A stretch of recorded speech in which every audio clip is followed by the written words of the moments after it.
Yeah,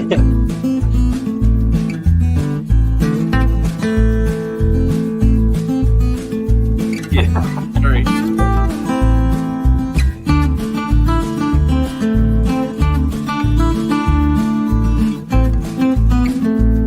Whoa, this ain't one.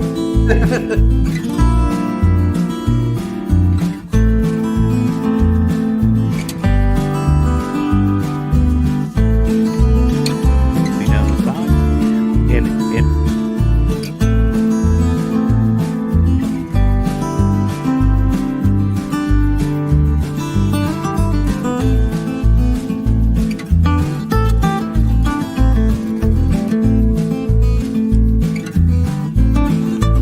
but I appreciate everybody on the chat tonight for your comments.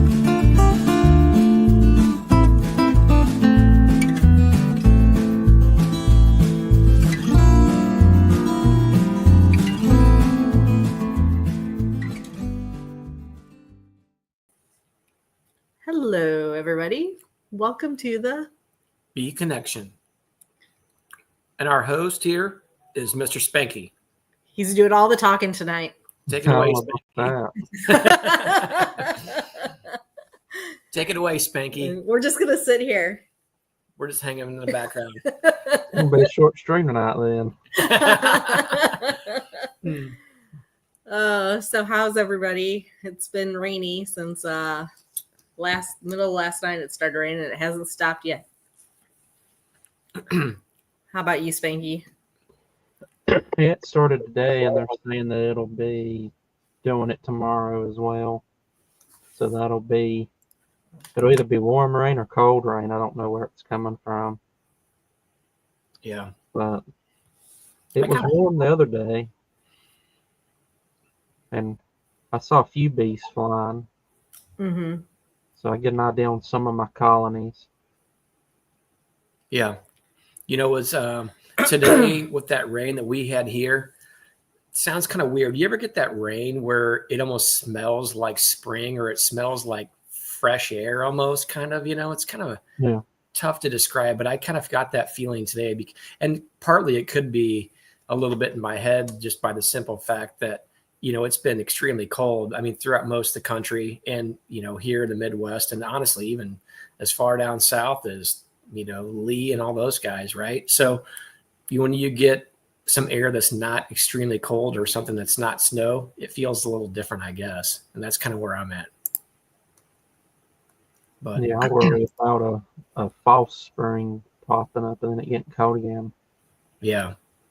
Well, even Matt, that's near me, Matt with Sandy Valley, he was talking about looking at some of the maples in our area, and he said at the very tops of those maple trees, he's noticing how some of those buds look like they're getting like really close to opening, which is odd because especially that freeze and so cold that we had. Yeah, because not most, up until this point, the entire January for us anyway has been well below normal, whereas November for us was well above normal. And I'm going to say even most of December was probably much of the same. So for those trees to want to look like they're opening would be really odd, because I would say generally for us here, it's probably not going to be until probably the second week of February, honestly, as it's kind of a standard, but no hard lines there with that, obviously. But I don't know, been really, really cold, and I'm looking forward to a little bit of warmer weather. Not sure if I'm looking forward to going to beekeeping 100 miles an hour yet, but So I'm laughing because 33 Mile Phil's little comment, my place smells like bee crap today. Okay, so Ricky obviously isn't here tonight. He's on vacation with his family. What? I know. I didn't even notice he wasn't here. It's crazy. And I signed in the wrong way, so I don't have the capability to click on anybody's comment and post it up there. Lee can, but I think he's kind of he's busy this evening, so he's not necessarily back there all the time tonight. Mm-hmm.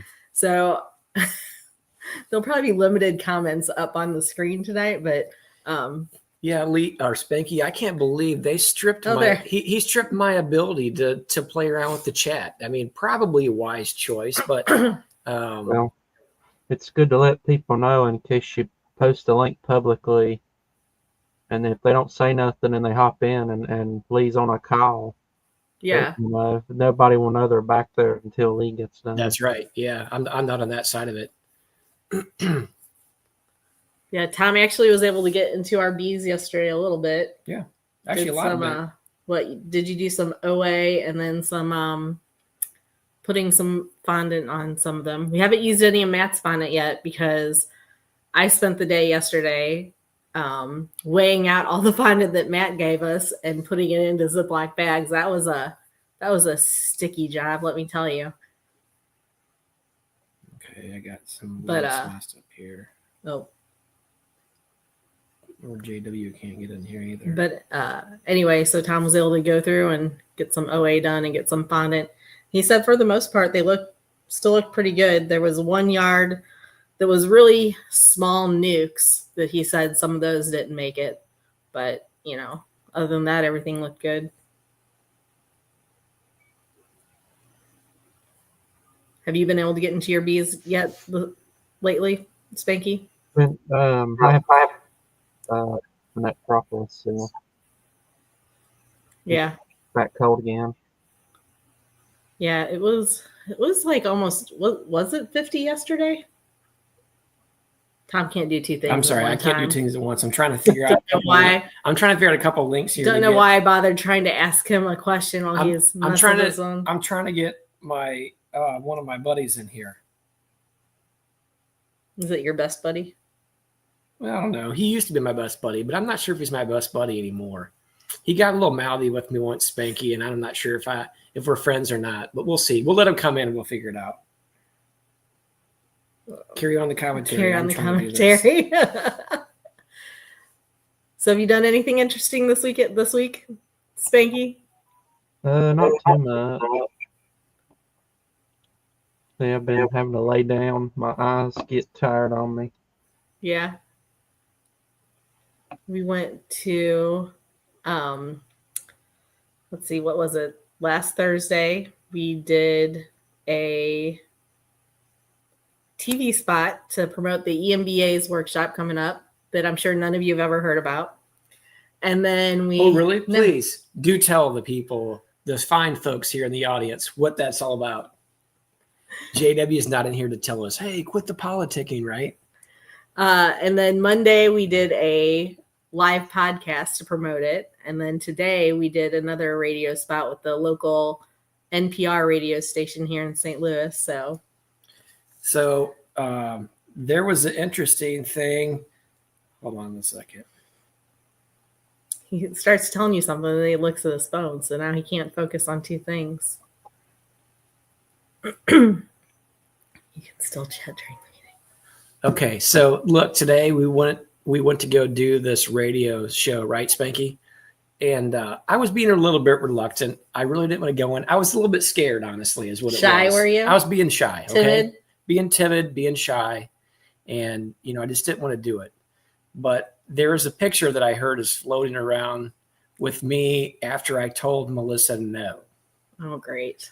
I'm not sure, but, well, there it is. Well, I'm just going to tell you. I mean, look at her, that gal in the background there. I mean, she has a bat, for crying out loud. I didn't even see the bat. I mean, look, I try to be good to this gal. I have a scraped up neck, a tore up neck there. Look, my arm's in a cast. I have a broken finger, abrasions on my hand from defensive abrasions. All right, folks. I got that. Your sleeve isn't even scrunched up. Look at that. Well, yeah. I mean, really it's all slimmed up. I mean, I'm missing the tooth. I just got a chiclet in there right now in place. Black eye. And somehow I was still managed to bring out a smile. And she looks giddy as all get out. I mean, she is grinning ear to ear, has that Louisville slugger in her arms and her little devil ears on. And, the radio host in the background had no clue. And she would just try to play along with the whole skit. I'm not really sure what happened there. But moral of the story is, fellas, don't tell your wife no. Choose a different word. So there it is. That Lee, he's something else with doctoring those pictures, isn't he, Spanky? He does quite some good work there for sure. Who are you and what have you done with Tom? Yeah, Keith, I don't know. She got the best of me, my friend. So Melissa talked a little bit. At least I'm not having a seizure. Hey, Jonathan, fair point. She's not doing weird stuff with her mouth and making some weird faces tonight anyway. But the night's still early, night's okay? young. We'll see what happens. It's still young for sure. You know, see where the evening takes us. That's right. So our basement has been an absolute disaster for months now. Oh gosh. Because the one room downstairs that we do all of our honey bottling in originally was our office. And when I decided I didn't want to do office work in the basement, it turned into my craft room, my sewing room. Well, then we started doing all the beekeeping stuff. And so it became my sewing room and the honey bottling room. And everything just kind of kept getting put in that room, you know, boxes of bottles, boxes of glass, any type of beekeeping equipment. And it was like a maze. You had to watch where you stepped when you went in there to get to anything. And so finally, then right before Nabi, we're like, you know, we're ordering all this glass from Nabi and all this other stuff. We have nowhere to put it. So our basement's finished, but on the one side, I have Tom put in counter and cabinets, and there's a table over there, and that's where I do like all my candle making and lip balms and soap and all that fun stuff. Then there's a living area center where the boys go down there and watch movies, play video games, yada, yada, yada. Then one wall has all of our market stuff on it. And then there was a little alcove that had an air hockey table in it that nobody ever played with anymore. And it turned into a catch-all, mostly of hockey items and beekeeping stuff. So then we get back from Nabi and we have all this stuff and everything gets put in the living area. So our basement just looks like an exploded beekeeping supply company. And we're like, oh, we gotta do something about this. Yeah. So notice she says we. Did you hear that, Spanky? She says we. Like I got to clean up her mess. I think that's what she was trying to say. I'm pretty sure the beekeeping stuff is both of our wait, mess. hold on. Let's back up, folks. Let's back up, okay? Let me go get my bat. Leave your bat at home, okay? I am home. At your home, at your basement home, okay? Don't bring it upstairs, okay? So we went down there and we basically took everything except for the bottling tanks out of this back room. And then it really looked like a beekeeping shop exploded in our basement. This is a short story long, folks. You all say that I tend to drag them out. Right now, I'm starting to fall asleep here. She better wrap this thing up or I'm going to be out like a light. Weird stuff might start happening in my face soon, just so you know. No, but anyway, so finally, because we're having this workshop and I have a feeling that some people are going to want to come to our house and see how we have our stuff set up. I'm like, we can't have people come to our house when the basement looks like we're beekeeping hoarders. I think you are a beekeeping hoarder. I think we probably are, honestly. So earlier this week, we went downstairs and got that pretty well taken care of. And now we don't look like we look like organized hoarders now. How about that? No, there's a purpose in place for everything that's going on down there. We got some more stuff to do, but bottom line here, folks, is let's use the winter months to organize our beekeeping equipment. Set everything up for this next year because we all know that it comes in like a lion. Does it not? Once it hits here, it's going to come in like a lion, and you're going to be scrambling to try to figure out how to do, what you don't have, what I should have done, and all these other things. So you take notes of the year before. Brian, I think dropped a comment here earlier. You take notes the year before. Figure out what didn't work for you, understand what you want to change, and you implement the things or the processes in which that you need to change, right? So that's what you use winter for. But I'm telling you, the winter is drawing to a close for most people in here, particularly everybody that's down in the far south. Winter is drawing to a close very, very quickly. So start to have your plans in place, get to those goals. And if you need a place to come buy equipment, guess what? Pause for a commercial break, folks. The Eastern Missouri is having their upcoming February 8th workshop, okay? We're going to have great vendors, great speakers, and you get to see our smiling faces. So And JW will be signing bourbon barrel bottles, autographs. You want to get a picture with him and Boz. We're going to have sinking competitions. That's how it works. There will be a honey competition. That's true. Yeah.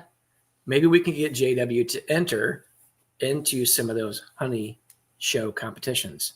Probably not, but we're working on them. Okay, folks. So you know what I forgot to mention that we did this weekend? What's that? We went to Wisconsin. Oh, we did. We did go to Wisconsin. Forgot about that. That was a lot of fun. We met Minnesota Mike. We did. First time we met him. And he's a character, in case you've never met him. Oh, he is definitely a character. I wish he was in here right now. He's something else in a good way. In a good way. Selling autographs for $399.95. Hey, Brian, I'm just curious. What do you think if I was his manager? Okay, what would you say that my cut should be on that $399.95? I mean, I know what he would say if he was in here, but I'm just curious. Maybe drop that in there. What do you think? So, I mean, I'm politicking for him, am I not? I know, right? 85% done. Sign. Let's sign off on the dotted line. I'm good with that. I can handle that. So does anybody else like their house look like a beekeeping supply place exploded and, that was just or my is it basement. just us? That was just my basement, by the way. If you drove up to my house, you'd never know. Everything is in its place. It's well organized. And then for you guys in the chat, that's actually the part that I organize. But then the inside, yeah, that's a different story.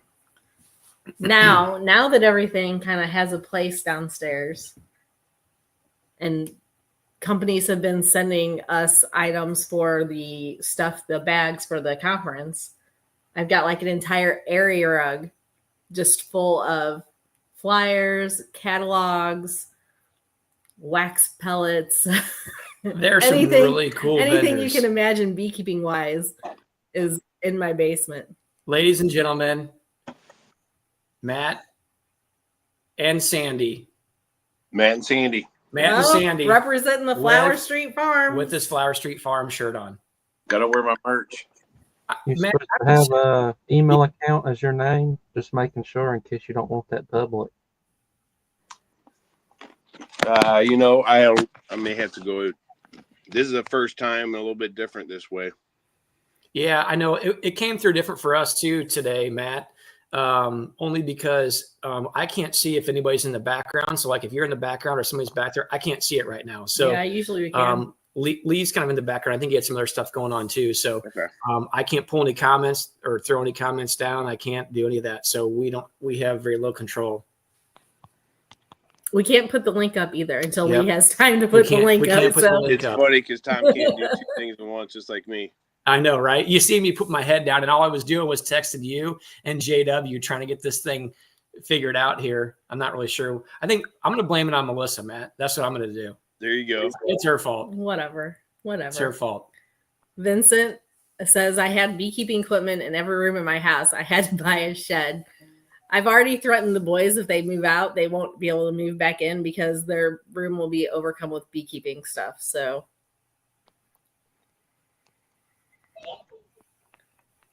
I feel that. And then up at his shop, we've got an entire shipping container full of beekeeping stuff and probably could use another one back there, but Tom told me no.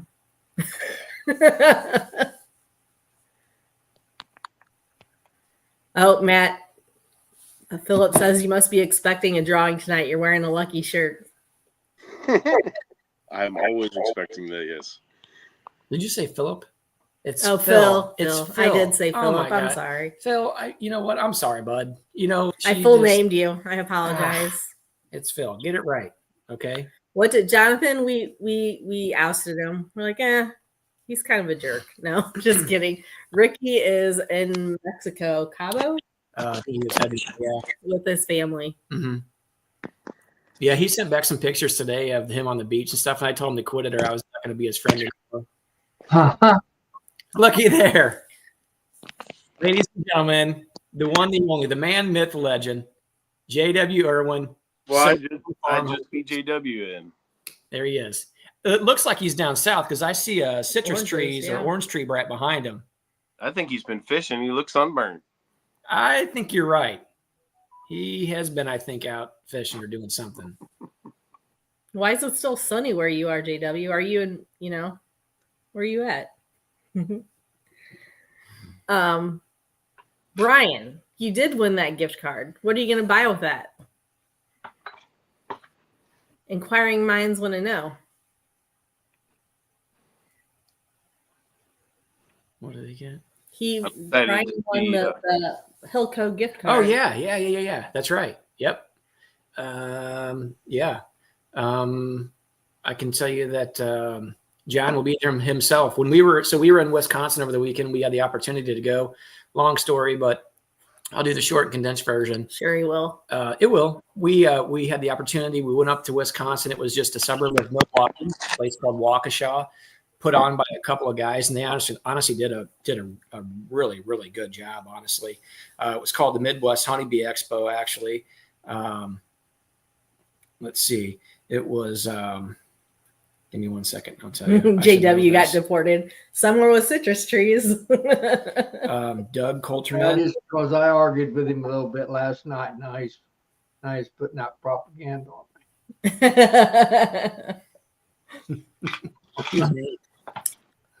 me. Finish your story. Yeah. So Doug Coulterman and oh gosh, I'm trying to find the guy's last name. The other guy. Forgive me, Doug Coulterman and somebody else. These two put this Midwest Honeybee Expo on, and I'll be honest with you, there was they said there was like 400 and something tickets sold, or with vendors and staff and the whole 9 yards, and they had some. I think pretty that's good, over the 2 days though. I'm not positive. Though. Yeah, it was a 2-day conference. It was Saturday, Sunday, and they had a lot of good information up there. Melissa and I did sit in on a couple of talks. There was a lot of treatment-free. Well, not a lot. There was a couple of treatment-free speakers. It's always interesting to see their. That's it. That's it right there. It's always interesting to see their side of things. Yeah, and then you had Ian Stepler up there too. So he was kind of that guy that does treat, of course. But and then I don't know, Brian's is still in here, but yeah, we were talking earlier today that. Greg Burns was actually up there. He just by himself actually, but he just had his little booth set up. He did a moderation. He was moderating the talk between a couple of treatment-free guys. Actually, Michael Bush, James Lee, Michael Bush, and Ian Stepler. So that was fun to see the back and forth. It was really cordial, of course, but just kind of the details. So that was interesting. Seeing that unfold. I did enjoy myself up there, honestly. I mean, it was cold, so that part was not as much fun. It wasn't snowy, though, so that was a bonus.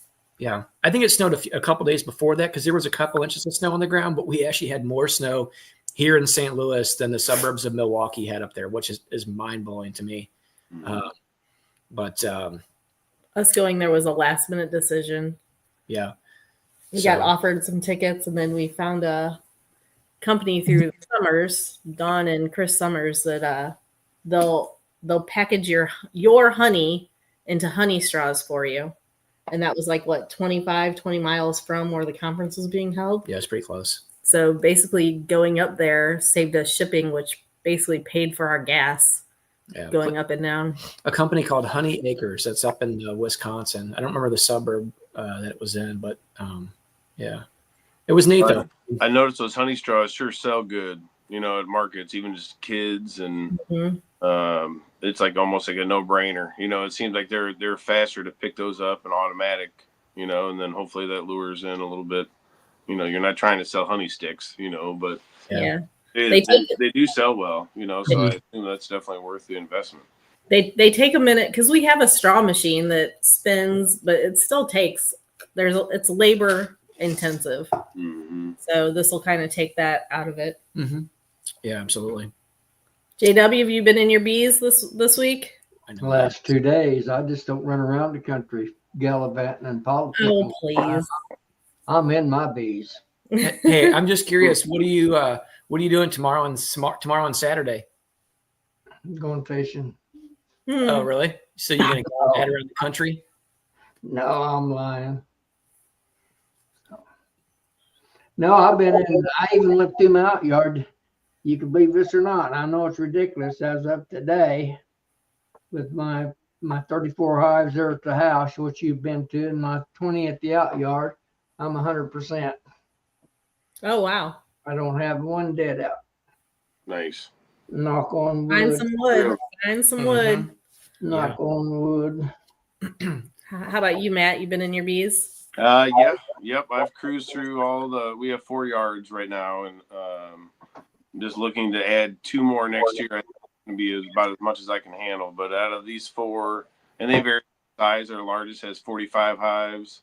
The second probably 15. That's like double screen mania. Some of those hives are 3 tall. And then several other yards smaller, kind of onesie twosies. So there's 5 or 3 hives at the winery that we have, and then just a couple hives at a blackberry patch vineyard that we pollinate. So, but yeah, so it totaled 70 in total. So I think we're at 66 right now. Good. Well, you guys are doing better than us. A lot of those late season splits that I made, I think because of the and I've had tremendous success overwintering the 5-frame nucs. But this year I had 1 yard that had a lot of really young ones. They were late season splits. Yep. And had we had normal temperatures, I don't think I would have had a problem. But the worst one that I had seen, I had 21 colonies, and half of those are gone. And I had some singles, and then I had a bunch of 5-frame nucs, and a vast majority of the 5-frame nucs are done. But every one of my yards are looking pretty good. Those were the smallest ones that I had. So yeah, I mean I'll experience more loss this year than I have in the last 8 years. So I mean that's a little bit humbling, but the ones that didn't make it, and I haven't gone and pulled the comb. That's actually what I want to do. It was raining pretty good here, probably by you too, all day today. All day long. It's nasty. Plus, at least it wasn't cold. Though. But what's that? I said at least it wasn't like freezing cold and rainy. Yeah. It's funny because right where we're at, we miss a big snowstorm by maybe 2 or 3 degrees every year, and multiple. This last couple of rounds, we got nailed because of that Canadian. All that cold air coming down from up top, but yeah, so it just kind of a mucky mess, around there right now. I would say normally I can probably overwinter 3 frames of bees here in St. Louis, no problems. Not with that long cold snap, because that lasted from pretty much about the time we left Nobby through this week. So, There was a question for JW up there, Lee. He was asking me, Jonathan's asked me what I was going to do with all my bees. I don't know. I may not have them once spring gets here, but I've got them now. Yeah, it's funny. A couple of days that after that first cold snap and good snow we got, I went out and checked fondant and just kind of doing some weight tests and stuff. And there was hives that a couple of those were definitely alive. When I came back here this week or this couple of days ago, they were gone, and they were just dwindled down so small that they couldn't do it. But my mistake, I think, was thinking I could overwinter them in a double deep, and I should have crammed them into a single. So I was rookie mistake, but lesson well learned. That there was a time where I made my last splits in fall. And some of those colonies were in 4 double deeps, and I swore I couldn't fit any more bees in that hive. I was almost cramming them in there. But it's under, you almost can overestimate the amount of bees you'll have coming out of a real cold winter, and the overall loss that you end up having, that population just dwindles when they're not laying like that. So I kind of took that for granted. So lesson learned on those, but overall pretty good. So. But that's how you learn those lessons. If it wouldn't have happened, you never would have, Yep. So yesterday, I said before you got on, Matt, I spent my afternoon separating up all that fondant that you gave us. That is a sticky, messy job.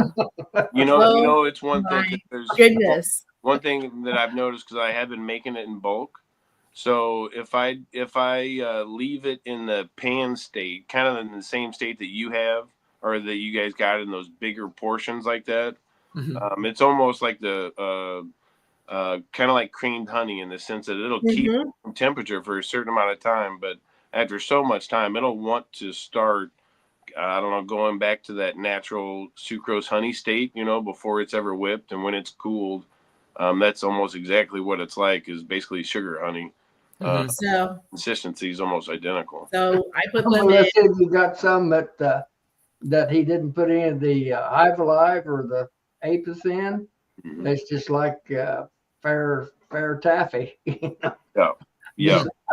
I've been looking. I actually called Matt yesterday to ask if he had any ideas, or the day before yesterday. It's been in the freezer 2 days now, Matt, and I can't see that it's froze a bit.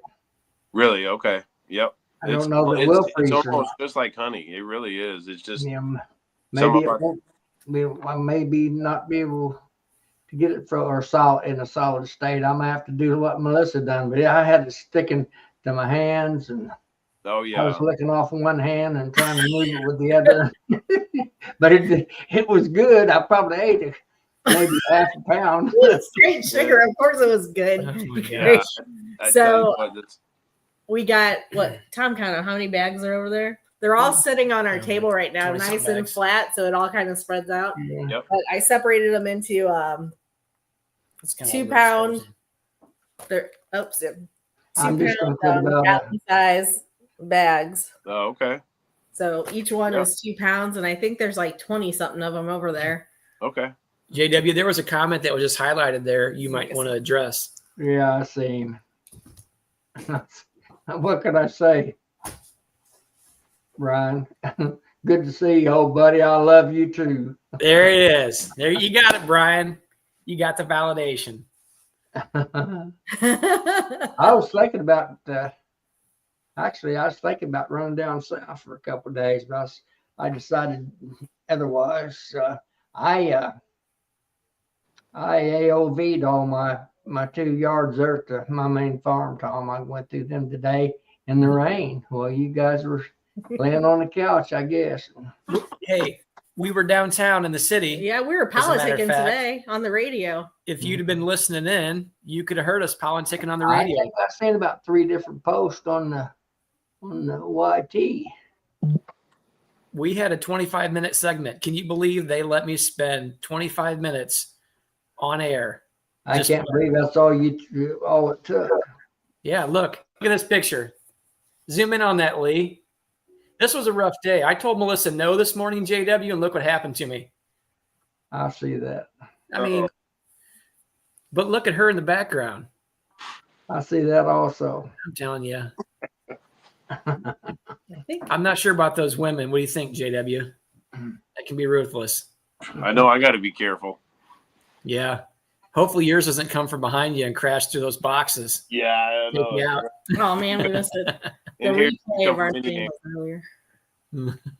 But anyway, I got through the AOV'd everything here at my yard. I'm going to try to get through that out yard tomorrow, and then my plan is I've got 8 that's a little light. I'm going to do some combinations Sunday or Monday, whenever we get this next warm. Nice.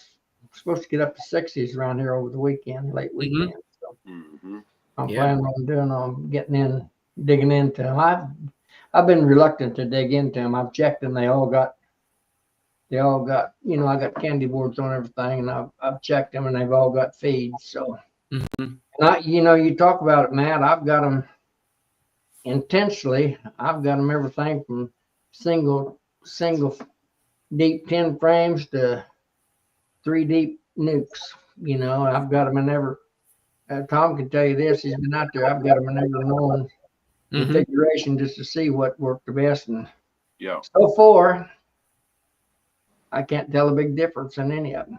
I know that sounds crazy, but I do. The only thing I've got consistently the same on is I made those sugar shims that I tell you about, and insulated them, and then put my double wrap on top of that. And I don't have a bit of moisture. I've had lids off every hive I have, and I don't have a bit of moisture in any of them. So I think that's part of the secret of getting through the winter.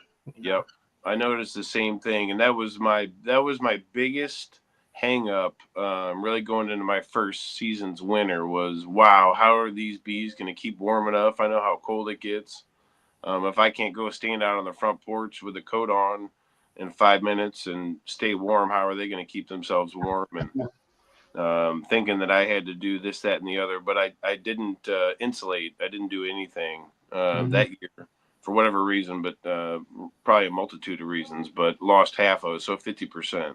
So halfway, basically after the first cold snap, I went and started after a Bill Heschbach presentation. I watched the condensing hive. I was convinced to try it, just to save it, because I knew that those other ones had perished. And so anyway, doing that, it immediately, those are the 4 that made it. I don't know if that is the saving for them. I'm not sure. I know that it helped me, and ever since I've done the same thing. So all I do is insulate the top, and I never did have any moisture whatsoever. No upper entrance, just the lower entrance with the chloroplast and a screen bottom. That's it. Yeah. So Tom's idea for the smaller nukes, which he wanted to implement this year, but we just didn't have time, was we actually took the idea kind of from, Ian putting his bees in a winter shed, right? We don't need to put our bees in a winter shed. It doesn't get that cold down here. But those nukes are vulnerable. Right. And then Jim Masucci, who is a local guy, will be speaking at the EMBA workshop next weekend. He actually has a shed on his one property that he puts his nukes in and overwinters his nukes in the shed. And thanks, Lee. But he overwinters these nukes in the shed, but he has holes drilled into the side of the shed. It's a wood shed, right? He has holes drilled into the side of the shed. I don't know. This is your story. You tell me. I'm going to go get my bat. Well, who did you say, let me interrupt you there, Melissa, where did you say Jim was speaking at this weekend? I kind of that's the Eastern Missouri Beekeepers Association workshop. Oh, okay. Yeah. Lee, that's your cue, Lee. That's your cue, Lee. It'll be this weekend, February the 8th. But our special guest will be the one, the only J.W. Irwin, soapstone fern apiary from the dirty side of the river. He's coming all the way across this side. Going to get a breath of fresh air. He's going to be kissing hands and shaking babies the entire weekend, guys. That's what he's doing. Oh man, is this ever going to turn out to be that's right, Brian. A lucky show. Oh my gosh.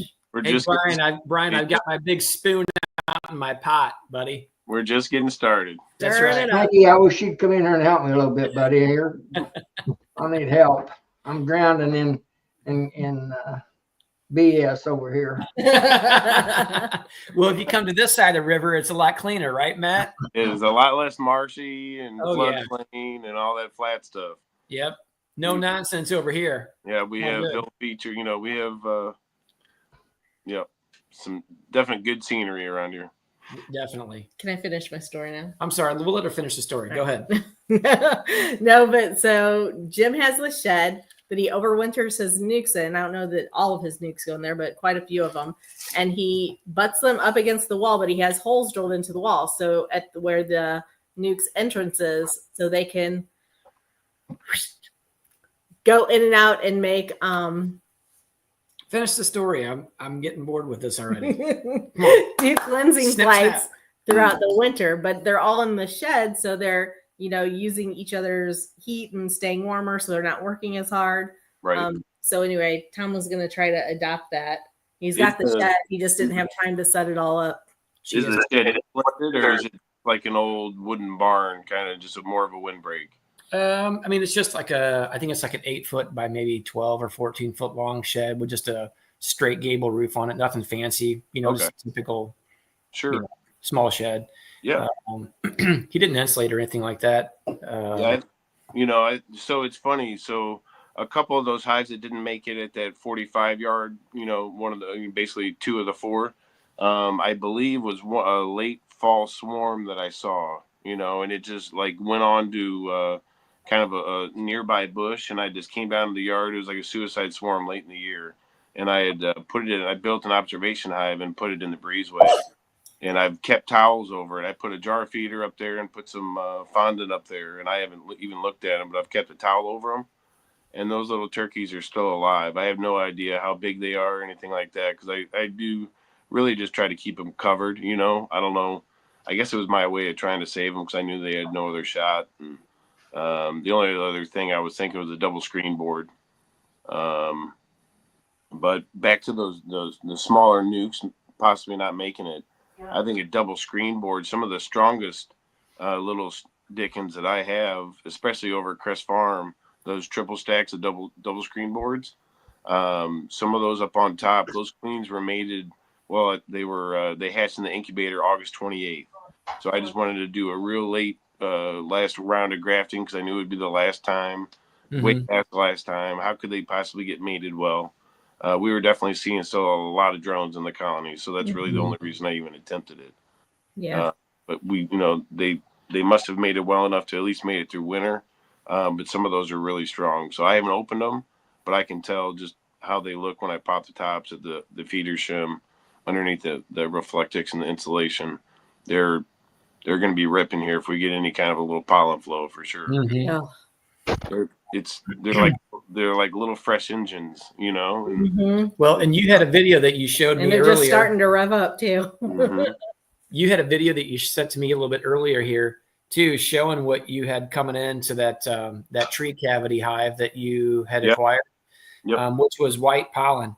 I'm just curious if anybody here in the comments, well, I guess if you would know St. Louis, and then probably not just St. Louis, white pollen. What do you think it is coming in this early? That's white pollen. People down south are going to be a completely different plant structure down there, but here in the Midwest, what do you guys think it is? I'm just curious to know what everybody's thoughts are on it. I've got a pretty good idea what I think it is, but Gary, I have to keep them in line somehow. You can't see what Melissa's hands. That's right, Gary. Good evening, You're Paul. saying Corn dust. Tom says willow. I thought it was willow too. It's willow, isn't it? Witch hazel. I was thinking witch hazel. Mm-hmm. I'm not sure. I don't. Where's After that cold snap, I would be reluctant to say willow. I mean, willow is pretty early, much like maple, but I don't think. I mean, we're still not there yet. Yeah, that's. I'm gonna go with Jonathan. I'd say that your bee's got somebody's feed or some feed dust or something. Yeah, I don't know. Their You rear think that end, would be white though? yeah, their rear ends were like they almost dipped in it. They were playing, and it wasn't corn dust. This was, yeah, you can kind of see though some of. You can see them walking in, and then you'll see a couple of them just kind of fly up. They'll just be covered in their rears by their stingers, but I don't think they were flopping around. And there you go. There's one. I've seen that one, and I've seen them there. I don't know. When did you take that today? That was yesterday. Huh. I can't think that'd be any kind of a true pollen. Other hives were bringing it in, but they would rip in there so quick. You saw them on their their vermiculum, but is out of sight. But definitely white. You might be right up there too. Phil Kent may be right. That may be. That may have found them a cocaine manufacturer and may have found them a meth lab someplace. So this book says that willow or witch hazel is actually yellow pollen. Okay. Yeah. Well, that would not be that then, because that wasn't yellow. Yeah, this was white, and some of them had almost like they were dipped in it. Other ones just had it in their pollen baskets, pretty tight. But I'm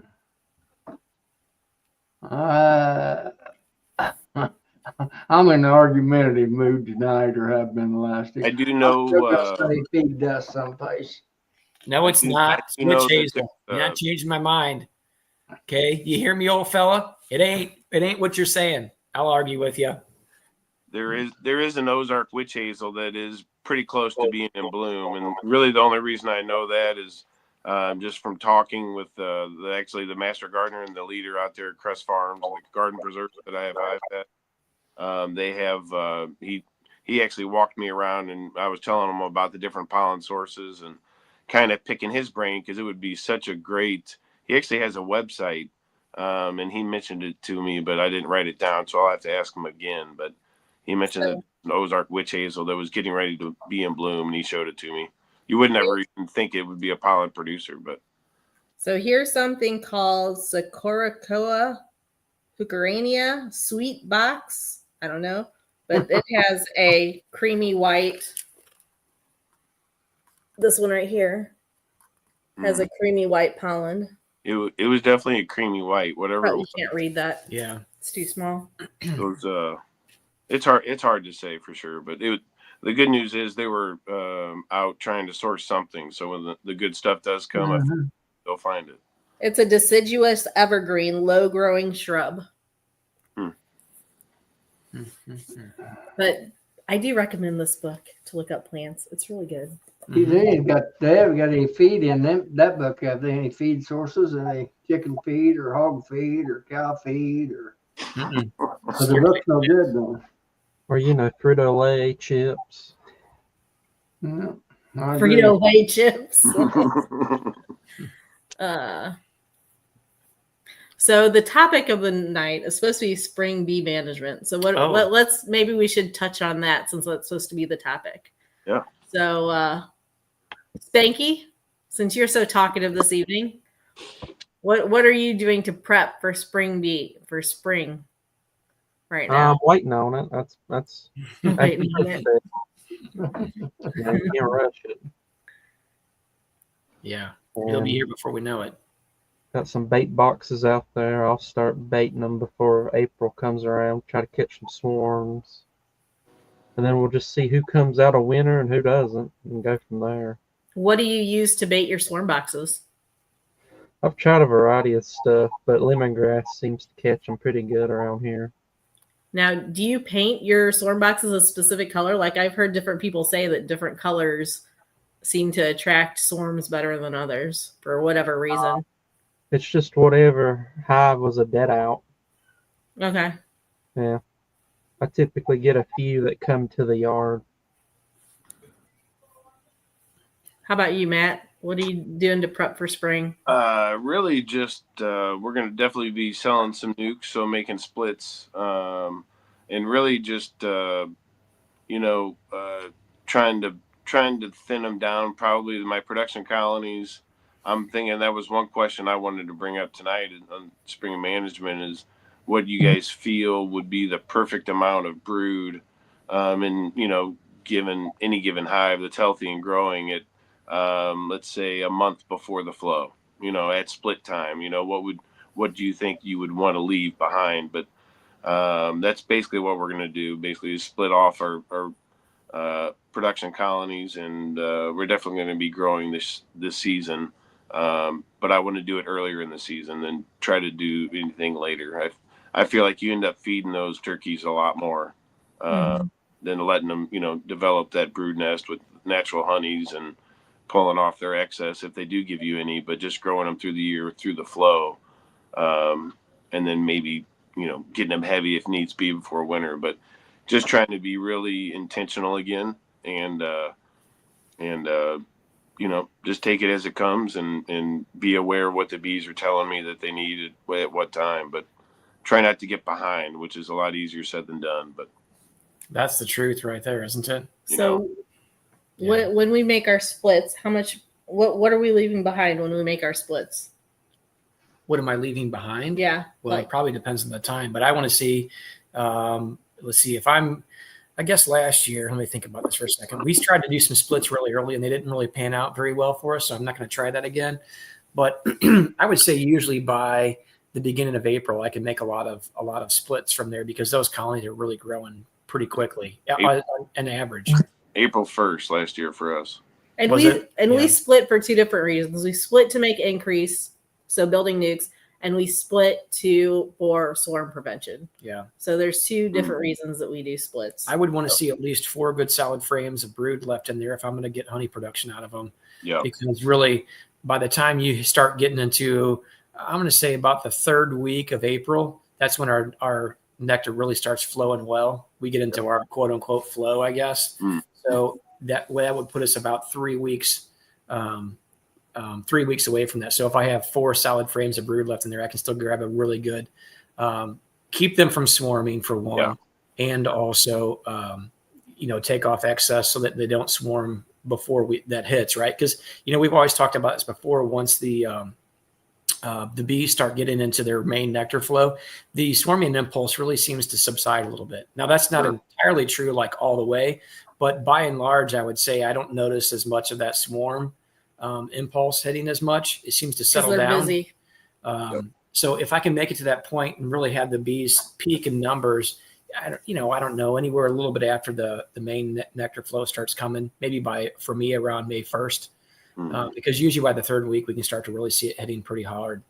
But I want to see, again, when I make those splits around the beginning of April, the very tail end of March, very beginning of April, I want to see 4 frames of brood left behind. Yeah, I agree. And that last year, it helped me remember real easy because I split on April 1st and I had 4 frames of brood. And those colonies that had 4 frames of brood, I stacked deep boxes on and we drew over 1,200 foundation frames this year in our growth. That's and crazy. Some of those colonies did all that. I lost, I don't know how much honey, just in foundation drawing, but that's how we grew basically.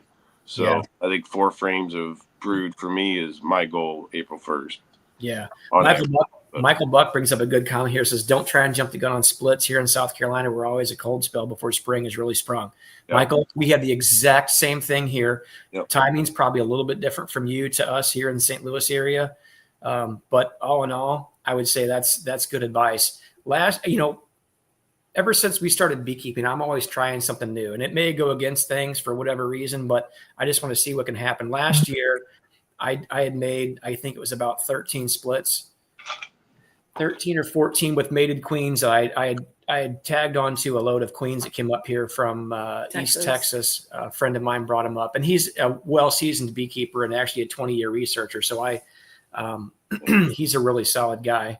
But anyway, he actually he brought some up, and I took 13 or 14 of what he didn't need, and I made my own splits and made them heavy. I'd shake extra bees in there too because thermal regulation, But I only had probably 60% return on that. And it was queen acceptance. And they were mated queens. These are mated queens. Wow. Yeah. From a reputable company too. Yeah. There was nothing wrong with them. It just, I think. Well, for whatever reason, they didn't take. And I probably, for me, that's not good acceptance. 60% is not good.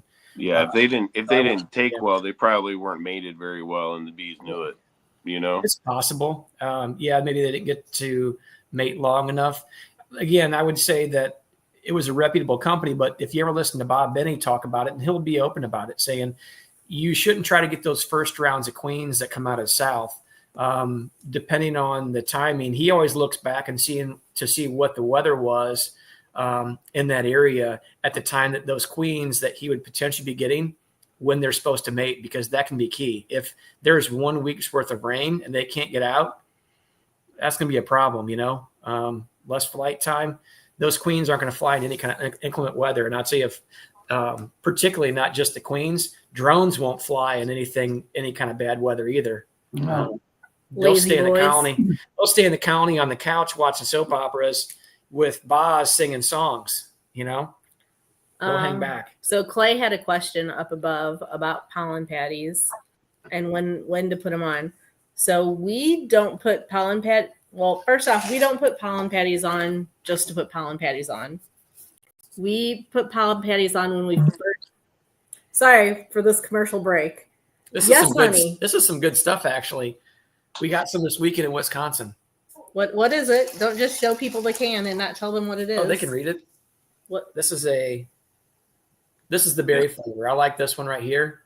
It's Yes Honey. She's actually in Matt, not too far from us. And you go south of Raleigh. Actually, Dodd's in here. Dodd, she's south of Raleigh by about an hour and a half. I can't remember what town that she's in, but this is actually 100% sweetened with honey. But it's actually caffeinated and some are uncaffeinated. She has like 6 different flavors. I didn't like all of them, but I did like the berry. The apple was good. Melissa liked the apple. Berry's really good. But they're expensive. It's a carbonated beverage. Yeah. But No bourbon. No bourbon. None. she will also be a vendor at the Eastern Missouri Beekeepers Association upcoming workshop Oh, gosh. this weekend, February 7th and 8th in St. Louis, Missouri. Boom. Please join us. I mean, Lee is, hey, hold on. He's on it. Lee, you know what, folks? Lee does not get enough credit for the things that he Oh my does. God. I mean, this No, was he doesn't. completely out of the blue. I just threw this up there. He pulls the screen up and then throws that up. I mean, and I didn't even pay a dime for that, JW. Now he's Not being nice a to dime. Melissa. Yes, honey. Yeah. Back to Clay's question, I think all the so-called experts say 40, if that's into pollen. Yeah. I'm not into it real strong, say 45 days before your anticipated flow. Mhm. And you talk about spraying and then doing splitting. The last 2 years have been exceptionally early sprayings in my area. And I did my last splits April Fool's Day, the day you guys say you started last year. I finished my splits. I did all my splits in March last year, but it was early. And we had a huge, I mean, there was We had an early maples spring and last year, yeah. dandelion and that kind of stuff every place. So. Did that work out for you? Yeah, I mean, you're going to lose a few of them regardless, some of them just not going to make it. Well, the trouble is at that time is getting queens, you can't raise them, but I'd like to try to make some splits or do some grafting in March, but I don't know if that's going to take place or not. It's awfully early to get them. That's awfully early to get them out there and get them queens mated. Yeah, dude. Like, Yeah. Tom said, if you get a cold spell and drones, you don't have a lot of, unless you get your population built up, you don't have the drones in the hives to make queens with. Yeah. To Let's get 'em just say you did. Yeah. Let's just say you did have some mature drones and they did mate, but you have to replace those queens come August. Was it worth it? My answer, no, it wasn't, unless you needed to just get by, because now I kind of view it as almost kind of doing double the work, mhm. I mean, I don't know if you needed to get by and it worked for you, then so be it. But I don't know. I would just rather wait a little bit. But that was my experience. Sounds like it worked out much better for JW.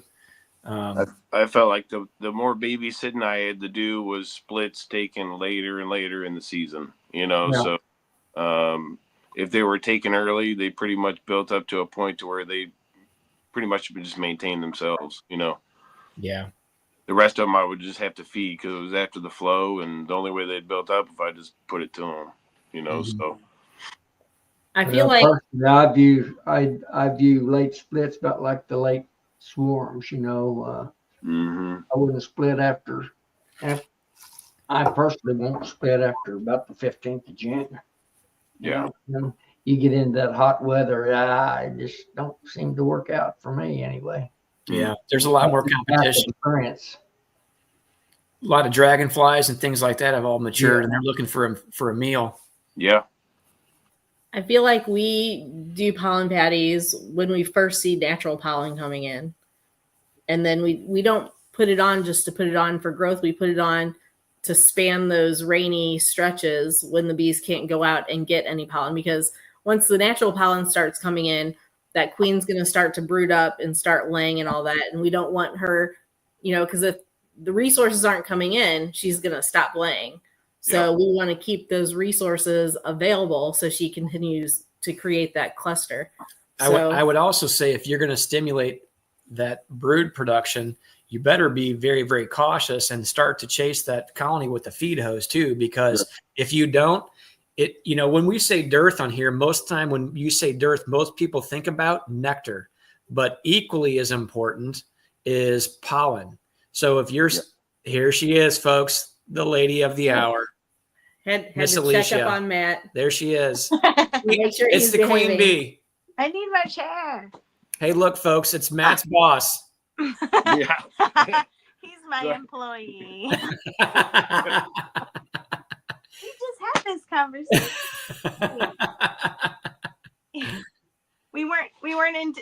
disagreement on how to fill a honey jar. We were Oh debating. boy, yeah, that's Oh, let's hear it. You know, fly on the wall there. Oh, this is important Like, information here. How do we properly fill a honey jar? Pretty You soon, are my employee. pretty soon, I'm gonna have a black eye over here. Hey, Matt, I'll make sure to hide the bat. Who's hosting? Because I want to watch. Who's hosting? Ricky, horizontal bees. Ricky, Okay, it's so Ricky. horizontal bees. Thank Mhm. you. Yes. Okay, I just got home. I gotta change. Bye, guys. See ya. I hope you sold a couple $1 million in houses today. I wish. Maybe, hey, there's always tomorrow. Hopefully she did. You know. There's always tomorrow. Yep. Horizontal. So getting back to what you were saying, so you got to be cautious with that pollen, Patty, and your intentions. So That's right. February And you have to 14th, be so- sure not to put too much on either. So we Yeah. only put like a quarter of a pound on yeah. to a half pound, because if you get too much on there, you're just the hive beetles are gonna get to it before the bees do. Yep. So of the 4 surviving hives, the 2 that I ended up really building off of, I remember, so it's a double deep 10 frame, and then it had a full honey super. And in those 30 frames, let's call it, there was 17 frames of brood to split from. Wow. In total, 17 frames, and they're an Italian base for sure. Mm-hmm. Heavy eaters, heavy brooders, and they are just absolute machines, you know. But that's what I had to deal with, or those are the resources I had from that one hive, for instance, April 1st when I pulled my splits. So that was putting a full pound of pollen, Patty, on Valentine's Day, February 14th. So a month and a half. 6 weeks. Mm-hmm. But by April, you know, they've already taken that maple pollen, and red buds are prolific at that point, just before dogwoods. Mm-hmm. There's a lot going on at that time of year here. You know, one other thing that I'll actually point out too is you mentioned Italian genetics, which are brood monsters just in general, right? Yeah, they are. Those girls will lay until they eat themselves out of house and home, Almost no disregard for their own. Almost to a detriment, you know. I mean, it is almost to a detriment. But I also think sometimes that can be beneficial for newbies, because if you screw up, it can help them out a little bit. But I will also say too, Clay, when you asked about pollen, that really depends upon management style. And we probably should have backed up and said that first. Mm-hmm. Missouri has a very good range of different pollens, different profiles, and we don't really have too many pollen dearths here, particularly in the spring.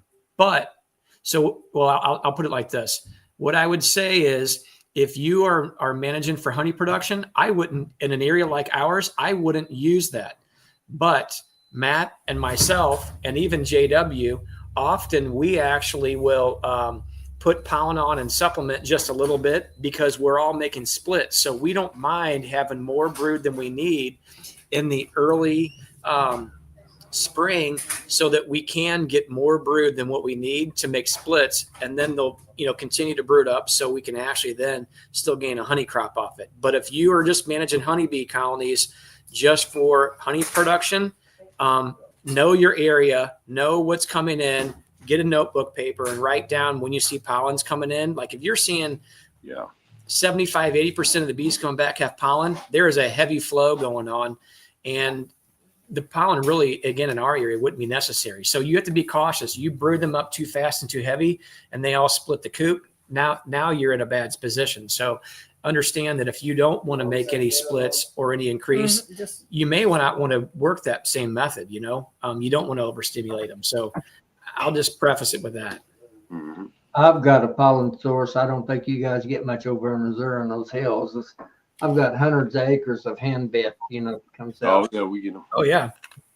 Yeah, I mean, little purple flower. I've got hundreds of acres of it around me, because all them, if they don't pre-emergent and kill it, I've got hundreds of acres of it around me, and them bees bring that stuff in by the truck. So I'm not a big pollen patty fan. Most of my bees get their supplemental pollen from what I call robin stations. I'll put pollen out there and I've got a bunch of old, you've probably seen some of my videos. I got a bunch of old cattle tubs that I turn sideways and bolt them to a post and put it in that. So Yeah, I've never tried the dry pollen. and they'll go to it. They'll tell you if they want it or not. If they, if you put it out and they're going to use it and wanting pollen, for production, they'll go to it. And I mean, they'll go to it big time.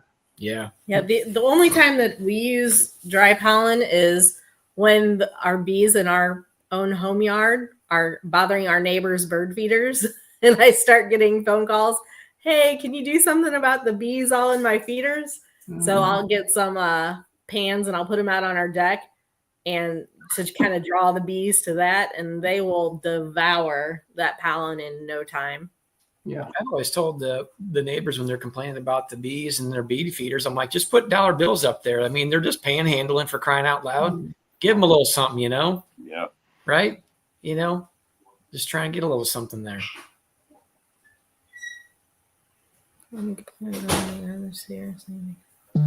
Yeah, if you do want to mix splits, you can add pollen and supplement feed. I just try not to do it too early. And now I'll tell you, for me and what I've done, and it works for me, I'm not saying this is 100% what everybody should do, and your area might dictate a little bit of how you would proceed with that. But I don't usually start feeding pollen earlier than when I see it coming in. If I start to see pollen come in, then I'll go out there and throw like a half patty. So, you get the global patties, which are like so. I'll cut one in half, and I'll throw it on a colony. Now, if it's not a big colony, I may do a quarter of that. And if they eat it within 3 or 4 days, I'll open it back up, throw another one down there. But once pollen starts coming in regularly around here and things start to regulate temperature-wise, I stop feeding pollen entirely because they'll neglect it more than anything, like JW said. They'll want the real stuff. The supplemental stuff is just, it's mediocre probably at best. Even the global patties, I think. We always try to emulate Mother Nature, and I'm just saying, I don't believe we do a good job of doing that, whether it's supplemental feed of syrup and or, pollen or any of that stuff. You can spend a lot of money on that. You can spend a lot of money on supplements, a lot of money on pollens. And I think to some degree, some of the jury's still out on some of those things. And I'm not saying that I don't do some of that myself. I do it very sparingly. And I always do everything for a direct purpose. I don't feed unless it's absolutely necessary or I'm trying to accomplish a goal. I don't put pollen on unless I feel it's absolutely necessary. And a lot of what we've done before too is trying new things, things that may not work, things that might work. Don't know till you try. Yeah, we like to experiment just a little bit, even if it goes against something, just to try it, see what our own experience is. Sometimes you have to experiment and fall on your face to know exactly why you won't ever do that again. Yeah. That's usually me, Matt, is who you described right there. That's basically my story. I would say something, if I were you, I would possibly try, Matt. Mm-hmm. And I may, if I go to, I told you, if I go to making some for myself, if I get the freeloading off of you, I will. If it cools down enough where you can need a little pollen right in that pond, I don't think that. Well, hey, GW, tell you what, you're coming to St. Louis, right, for this conference? What is it again? Oh, that would be this Friday and Saturday, February 7th and the 8th. This Friday and Saturday. It's not. Stop. It's not this Friday and Saturday. The workshop is February the 8th, but on Sunday we'll be hosting a Honey Judge Training Council class as well as our annual banquet to, bring in the workshop the following day. Real beekeepers don't care about honey classes. What do they care about? From you city women. Are you talking about me and Matt too? Us city women? That's right, Russell. The carbs, there is carbs. There's a lot of sugar in those pollen patties. You're right. Mm-hmm. Yeah. Yeah. That's I think they add that for the consumption of it too, or to help with it for sure. Mm-hmm. Yeah, JW, I tell you what, if you're coming, if you have some dry pollen, I've wanted to try it. I'll trade you some fondant for some dry pollen, and then I'll make a little batch for you with some pollen. Just to see how, if it, you would. I didn't know how hot that fondant was. You let it cool down before you actually package it anyway, don't you? Oh, Oh, yeah. Mix them. uh-oh. Ricky popped in to make Look sure we're who's all in the behaving. chat right now. It is our fearless leader of the Bee Connection. Not Ricky Rourke, it's his wife. She's really the one that's our fearless leader, okay? So just hopefully that was his wife. It probably was. Don't tell Ricky I said that, though. His wife is our fearless leader, not him. Okay. But JW was talking about those robbing stations, and there's a bunch of different ways that you can make those. I know the bee supply companies, the catalog companies, they sell those big blue things that are so expensive. Yeah. But you can do. Tom made those tube feeders with PVC tubes. You can put it in there. Those are fine until they fall from a tree and break.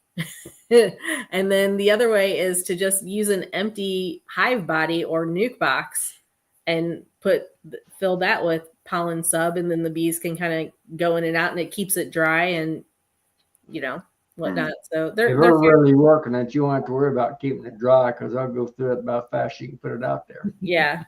Yeah. DC, I've seen in his videos, he keeps it kind of in a cooler, to where he can shut the lid on it at night, probably keep that moisture Well, off. you've seen my deal, haven't you? You've seen my little deal. You can put it out. That's what I do for robbing stations. I take Ziploc totes. Mm-hmm. Because you want them where the lids will lock down on them, cut holes in the side of them, put it inside there. Yeah, that's a good idea too. Mm-hmm. Yeah. Bees go inside there and get it too. Yeah, it'd be interesting just to have it out to see. I have a couple watering stations just for observance to see how thirsty If I they're don't, getting. All that if stuff. I don't forget it, I'll break some. In fact, I think I still got a bag in the truck that I brought home from Nobby. Hey, Matt, I'll just get in his truck and I'll just take it out of there. When we get his truck pulls up, we'll take out there what we want, what we can use. Well, I'm planning on trying to bring, if I can get over my lazy spell and get out there and move that straw, I'm planning on trying to bring those those heating cabinets. Mm-hmm. Nice. Hey, what we could do is we could make a day trip out there, Matt. Yeah. If you're bored, we can make a day trip out to the old Soapstone Farms. Let's do it. I'll make you a prediction. If you show up, I'll find something for you to do. Here we go. You can put me to work. But I know Matt, card too. I'll give you Matt, the old he has to feed Sawyer. us. I can do that. That's no problem. Hey, JW, so I just have a question. If we were to drive over there and use one of Matt's vehicles, what do you think we should use? I don't think I heard all that. So what was I going to say? Did you finish answering the question about spring management, JW? I'm bringing us back on track here. I don't like it when she does that. It distracts me from all my shenanigans. I told you what I normally do. I try to stay ahead of the game all the time. That's I've got all my stuff laid out, all my things that I am planning to do. And a lot of that's going to vary. What you do is going to vary a lot in our part of the country, in my opinion, based on the weather. Some springs it rains every 4 out of every 5 days or 6 out of every 5 days. With the spring like that. And so you just gotta play it by ear, really. Mm-hmm. I think we're not out of winter yet. I really feel we're gonna get. I don't know if we'll have the really cold spell that we had previously, but we're gonna be below freezing. I feel like for several weeks, possibly at a time. What you got to go by is your nights too. Your days are immaterial, really. It's your nights that's going to kill you. With splits and stuff. I usually feel like we round a corner after we hit the end of February. Now that can drag on a little bit, but I'm saying more often than not, if we round through February, things become much easier in a lot of ways. They do. But we have to pay a lot more attention too to those colonies' weight is what we have to do. So one challenge starts to leave us and another challenge will present, Yeah, Matt's better half here. She planned a little after party for us, JW, Saturday night. After I'm already registered. I'm already registered. Oh, you are? Mhm. You know, you're the ones that said they. You remember, you're the guy that said you might be late, and I said, "Who cares?" That's right. Yeah. Hey, when I seen that comment, I think I about fell out of the truck seat laughing on that one. I'm like, you know what? I knew that guy loved me. I knew it.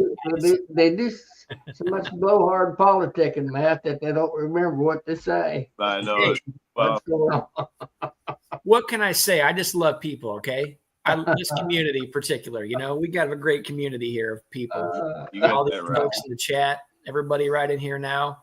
Mr. Lee Quimby in the background.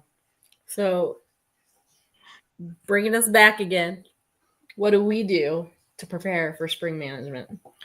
Listen, all I do, we've determined this before. I'm not the brains of the operation, okay? I just do what I'm told, okay? That's all there is to it. Well, I will say this: I don't know if you was where you were going when you asked me what I was going to do the next few days. If you need a little help with something down there, I would come. I can come a little early. Oh, okay. And Well, tell you what to do. I won't say I'll be any help to do it, but I'm a good supervisor. you are? Okay. You come up early. It's cool. Probably the last beekeeping maintenance thing that we need to do is we still have not scraped any of our frames or cleaned up our supers. There's Well, that might be a little below my pay grade. So hopefully we're able to get to that in the next couple weeks Well, after this workshop is over. What I would tell you, JW, is if you were a good leader, you would lead by example. You'll get in the mix and you'll show us how to do it. Okay. I'll tell you one thing: if you bring those frames out here, I'll clean them for you. There's way too many frames to be doing it. I'm not loading up that many boxes and bringing them over there. I can tell you right now, that ain't gonna happen. I'll make my boys go up there and do it. Now that things have warmed up a little bit. Do you have a heated pressure washer? Mm-mm. Not heated. Not heated. If you take a heated pressure washer, you can knock that off there, and it isn't 2 minutes a frame probably. No, we don't want to get all the wax off them. We just want to scrape the bottom. She's just talking about scraping the top bars and cleaning up the end bars and stuff like that. That's all she's talking about. Yeah, it's minimal work that needs to be done. Just needs to be done. Most of the time, as I'm That's woman's work anyway, Tom. Oh yeah, I like that. Yeah, that's woman's work. That frame scraping. Unique boxes do you need to handle splits each year? It depends on the year and how many splits we. So Russell, I've been honest. building up for that the last 2 years. I probably have, and I started switching a few things around that I had. So some people may remember this. I was talking about it. I run 8 frame equipment, double deep, with a telescoping cover. What I have done with my nuke boxes is, Matt, I went with all the ones that Jane gets that have the solid bottom that attaches to the nuke box itself. Mm-hmm. Yep. So I don't have a separate board. So I don't have a bottom board, a box, and then a migratory or whatever type of cover. I have the nuke box with the bottom attached to it. Yep. And actually, I'm going to make a change to those. On those, they have the full entrance that's open. I'm going to cut 2 pieces of wood for each side and slide them in. I want to have an entrance in the front of those nuke boxes that's no more than about 1.5 inches, 2 inches long. Yep. So I'm going to close all my nukes down in size. I'm going to leave them like that. Yep. And then I also had went away from the telescoping covers on those and the inner cover and went with migratory. Not because I think the migratory works better, but because of cost. So I probably have 50 or 60 nuke boxes like that. And I'll utilize every single one of them because my goal this year would be to create 75 nucleus colonies to sell. And the rest of what I do will be to replenish my own yard. My goal is not to exceed 200, and I don't think I'll have to worry about that this year. But I also want to, so I'll have that many to sell in the spring, and we have a few of overwintered nukes if everything still works out well that we'll sell this spring as well. But I also want to do late season splits around after I get close to pulling some honey. I'm going to use those actually to make some late season splits. and use those to overwinter and then to sell the next spring. So my goal is to make 75, and I'll need to also plug in whatever it is that I'm going to be missing out on. So I actually have 600 frames coming in next week, and I think 35 new boxes actually. Nice. So, and then I just made a small order with Apame on a couple different things I'm going to do with those too. So I'm going to have spent all that I need to for pretty much the entire season here very, very quickly, other than ordering 100 queens for myself. I'll have everything in tow. I'll have all my wax I need for wax dipping, any pollen that I need, supplement stuff that I have purchased. I've got sugar for feed. I'm set. I'm, aside from just prepping a few more things out in the bee yard and some more organization, which I really need to work a little harder at. I'll be in good shape. So, praying that everything goes well. And I did my job last year with my honeybee colonies, and I have still a good survival rate, which at this point, a lot of these colonies that I had looked really good. It's my nukes that didn't look great. And I'll tell you, Matt, we talk about making those mistakes and adjusting. If I was going to do that over again, and I thought about this beforehand, I would have finished making all those double screen boards that I had cut, JW. I would have actually had those finished up, wax dipped those, and I would have put those on my 8-frame big colonies and put my nukes right on top of those. Yeah, you're on to something there. The double screen, I'm telling you, is a very versatile piece of equipment, and I've used them a bunch just this year. I can only imagine how many ways I'll use them this next year. Yeah. But that's actually how I'm going to do a good majority of my splits to save from having to make separate hive stands. I'm just going vertical. So I'll double screen board and put whatever resources from that queen excluder and them getting covered, and recover with nurse bees. I'll come back the next day and swap it out. I'm sure Bob Denny's done a video on it, or I've seen it somewhere, but not reinventing anything, but that's how I'm going to do mine, is double screen board in the spring. So saving then one lid for the whole colony, one bottom board for multiple colonies. Speaking of Bob Benny, he'll be available to you to ask questions to at the upcoming Eastern Missouri Beekeepers Association workshop this coming weekend. Sign up now. Seats are going fast. She's getting in deep, JW. You know that? She's getting in deep. I'm starting to think that you're not getting all your tickets sold, and she's starting to go into panic mode. That's what I'm seems like she is. To be honest with you. That experience class is it's just about sold out. Yeah, it's going to be sold out. We need more beginner beekeepers in that side of it, honestly. But there's still a pretty decent amount of tickets sold in that side too. But yeah, that experience class, there's not going to be many seats left in that. Nope. Anyone wanting to buy nukes, I've been trying to put them that way. So hopefully some people have bought some tickets. Yeah. Hey, Clay, did you say that you were coming? I thought you said you had gotten it all signed up. You talked to Todd?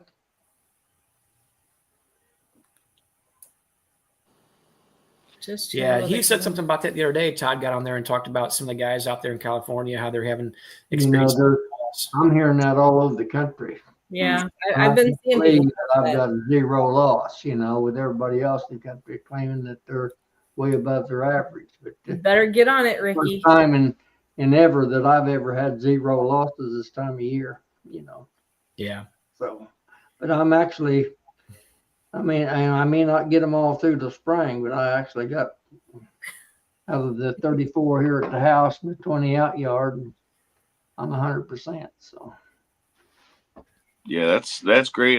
Some of the, just like with any of us, is luck, but some of that, a lot of that's your intentional beekeeping, and doing things, that works right at the right time, and being aware of what your bees are telling you, not guessing at it. What they're telling you. Yeah. That's all. Hey, Matt. So Mark Miller's here in the comments, and he made me think about I talked to him not that long ago about bringing up a bunch of cells for us. Oh man, yeah. So he was talking about coming up, and he was going to deliver a couple queens that he was producing, the mated queens, to deliver to the gentleman in our area that actually won them. And that guy is actually kind of down toward your neck of the woods. You might not have met him yet. And he said something about just driving them up. And I said, well, I'm pretty sure we can probably figure something out, make it worth your time. So Yeah. I told him I'd probably have him bring up a bunch of cells. So you might be another person who might be interested in that. Absolutely. Are you Mark- talking to Mark? Yeah, Mark. I'm going to talk to him at St. Louis. I'm going to try to get with him on some stuff too. I was planning on being here myself. Well, we can all get together and chat with him about Mark. when It seems about like you're coming going to up. be cornered at the EMBA Well, workshop. I'm telling you, these way south southern Queens, these Georgia. No offense to anybody on here, these Georgia, Alabama Queens, these southern Queens, I'm going to try to stay away from them this year. About what little I use, if I can't raise any of my own, I wouldn't bet that I can. But as far as grafting, I don't know how my grafting will be with my old age eyes anymore. We'll see how it turns out. I think. Hey, so there's a comment up here that Russell threw up. Throw that one up at 8:57. Russell Koopman threw up a comment, Lee. We may get high. It's going to have to be on something besides bourbon honey. I can tell you that, Rick. Old buddy. I have a question. I want everybody else in the comments to answer that. Russell Koopman says, via honeybees, will that drive up packages and nukes coming out of Cali? So California after almonds. I have an opinion what I would think about that, but that doesn't mean it's right either. So one thing I'll say is that Tom has been in contact with several queen suppliers recently to order queens for ourselves and also the club, and from Mississippi and Florida. And with that cold snap that they said they're behind. So I don't know if that's going to affect early queen availability, or if that's going to, overall queen availability. I would say both. Yeah. I don't know if it's going to affect the price of them, but it's definitely going to affect how soon you can get them. And so I don't know if that's going to translate, into delayed nukes and packages. Hey, Mark, I would say what we'll do is when you come to St. Louis, we'll all talk. JW, myself, Matt, and maybe any others that are in here that will be in St. Louis. I would say that we can all have a conversation and talk about the timing, talk about what we're needing, and things of that nature. But I myself will be looking more for cells that are within a few days of hatching, if that's going to be possible. But we'll have to try to work out those logistics, honestly. Yeah. So I'd be interested in both. Yeah. Yeah, likewise. Not big numbers on me, Mark, but I want to talk to you about queens, period. Mm-hmm. If I buy any queens this year, I'm going to look at a horizontal east to west more than north to south, going further south. I wouldn't want to go any further south, and really what, Mark is. As the crow flies, he's not, I don't know, 70 miles south of me, probably 80 north to south on that line. So his B is going to be the same. And I like the fact that he's going I'm going to try to do more or less mite treating type stalks and VHS type stalk. And I think I'm going to do a little UBO testing this year too, which I've never done in my life. So I'm going to see. I feel like I'm in pretty good shape, pro wise, but I've never actually marked it off and tested them and put the UBO vaccine in them. So I'm going to do that. I think I'm going to do that this year if I can borrow enough money from my banker to come up with a vaccine. Yeah. Yeah. So I was talking with Jim Asucci, and he was talking about another type of test that you can do. So he was the researcher that was the 20-year researcher through Monsanto Bayer. and he was telling me about a couple different things that he's going to try out this year for hygienic testing. That'll be a lot more cost effective than the UBO test. We did buy the UBO test kits and stuff last year. That was when Phoebe Snyder was actually involved with the oh gosh, I forget the name of the company that makes the UBO test. It slips my mind right now. But anyway, he's got a new idea of something that we can try. So I'm going to try to hang close and see if we can. I'll help him out and see if he can do some stuff with me too. But that'll be pretty interesting to see. Hopefully, I can make a little more time to do that. Aptera. Yep, that's it. Jonathan. Yeah, thank you, Aptera. Yeah, I think actually, Jonathan, I seen Phoebe Snyder up there in Wisconsin. She was actually had one of the speakers up there, and she was passing by and stopped me. I guess recognized me from Nobby and all that. But anyway, I think she's working her own bees and different things like that. She was on stage doing one of the panel discussions too, which was pretty interesting to listen to all that. But nonetheless, so back to what we were talking with, what Todd had mentioned there about the shortage of bees and such, you know. I definitely think it's going to be a really good year to be a queen breeder. And that's why I really started jumping in early. I made a lot of calls last week to a few different people, particular that I had been scoping out from last year. And one of the guys that I landed on is out of Northern Florida. It's a small time breeder that I'm probably going to go check out his operation here at some point in time later on. But we've already placed a queen order with him. Now mated queens is what I'm looking for my splits, but was pretty cautious about who I'd want to use because I just didn't want run-of-the-mill queens out of a large apiary, you know. I wanted somebody who had this is not stock that I've used particularly myself, but I know people who have used it, and I've been in the bee boxes of people who have used this stock too. And by and large, it seemed pretty gentle and really good producers too.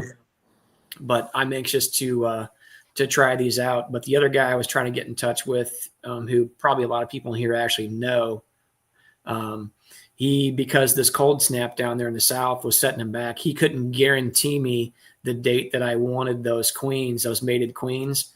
And so unfortunately and him and I both understood that I had a not opt to go with him because of that, mainly just because of that cold snap that we just had.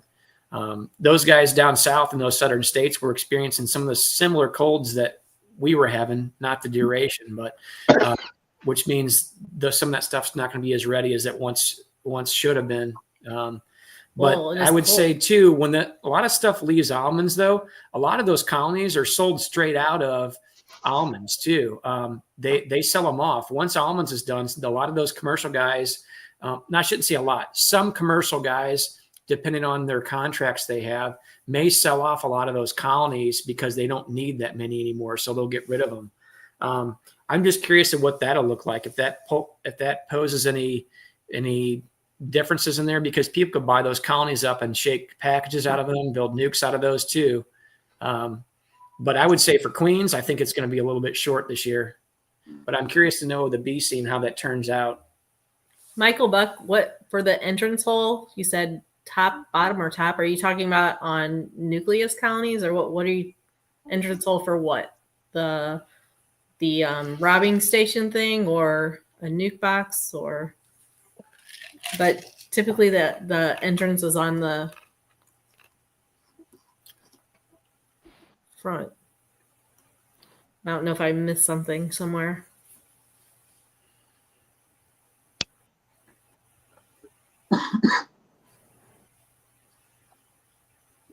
But it'll be sky high this year in almonds. You mean bee theft, like people stealing bees? they steal them hives out there, Melissa, like Yeah. crazy. I mean, there's people that actually make a living stealing hives and reselling them out there. That's one of the kind of gangster type activities out there in that almond country. They're stealing beehives and reselling them. Wow. Todd's going to take home queen cells on the plane. They'll be hatching in his pocket. You'll hear him piping and everything else. Beep, beep, beep. Todd's coming out. You're picking him up, right, Matt? Yep. That'll be good. It'll be a fun time. Yeah, work together. I'll tell you, I'm really looking forward to the conference and all that stuff, but I'm also equally as much looking forward to all of us getting to hang out there Saturday evening for a while too. That'll be. I actually wasn't trying to do that, Lee. I see what he's doing. I wasn't trying to do that, but he's quick. Yeah, it'll be fun. He is quick. I'm telling you, man. Lee's top notch, you guys. You just don't understand. I do want to say though, for anybody who's not on Facebook, that Matt's wife Alicia has put together reservations for anybody who's coming to the EMBA workshop, reservations for a dinner on Saturday evening after the workshop at a restaurant near the hotel where the workshop is going to be held, called Maggie O'Brien's, right? Is where she got those reservations. Yep. So if anybody wants to attend that's coming to the workshop, let us know. Just if you can contact Matt, you can. If you want to contact us, you can email us via honeybees@gmail.com, or you can reply to the link on Facebook. If well, it's a closed group, so I don't know who all can see it. Yeah, I'm not sure. Alicia's on here too. She won't be able to post a link. At Singing Valley Honey Company, you could contact me either on Facebook or YouTube that way. Yeah. Contact Matt and Alicia. They're the ones that are heading this thing up. I'm not going to get involved in that because we have our own stuff working out. And that way, if it stays with just one person, it'll be less confusing. So contact Matt and Alicia. They're the ones that are getting this thing organized and get together. Yeah. They'll be the best contact involved for that. But if you can't contact them, feel free to reach out to us and we can get you their information. But also that morning, the following morning, Sunday morning, if anybody's going to be in town, we're going to do a breakfast at the Shack. It's a really good breakfast. The Shack is amazing. That's some good food. So anyway, if you're going to be in town for the event, let somebody know so we can make sure we have enough seat, or not us, but Matt and Alicia can have enough seating for everybody and know who to expect and all that. Or just show up and head to the back room. There you go. We'll just call that not the back room, but the upper room. Here we go. Because it's going to be a heavenly place, right, Matt? Absolutely. Yes. It's going to be amazing. Super excited about it. After all this partying that weekend, JW's going to go home and sleep for a couple of weeks. You know that, right? He's really going to be – he has a lot of singing to do and a lot of partying, a lot of politicking to do. He's I'm really into that type of thing. Yes, you are. He'll lose his voice. He's going to be politicking so much. I know he will. He's being humble. He's being humble right now. Humble but guy. It's confusing. Hey, Clay, if you want to reach out to us, if you have any questions, send me an email and I'll give you my contact number. It's via honeybees@gmail.com. Via honeybees@gmail.com. Send me an email. I'll send you my number, and I'll be happy to. You can call me or whatever. Boom. Matt, look at this. Lee, this guy is fast. That's awesome. I didn't even plan that. It was just. Yeah. Yep. Props to Lee. Well, I don't even know. You're welcome to put my phone number up there if you want to. I could, it doesn't bother me one bit, but I don't know if that's allowed or any of that. But he can put it on that little thing that runs across the bottom. It is. For some reason, YouTube won't let you. It'll let whoever I think is running the StreamYard channel put links in the chat, but it won't let just like anybody else do it. Sure. So that makes sense. Yeah. So does anybody have any other spring management questions or worries they want addressed? Hey, Todd, if you have any questions, because I know you're coming up too, if you have any questions or concerns, you got Matt's contact, but you can also hit me up too. And maybe I have your number or you have mine. I can't remember. But if not, you can hit me up too.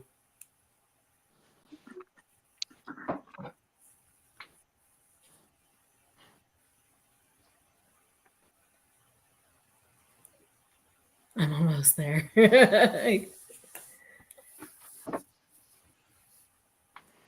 Spanky, how are your bees this winter?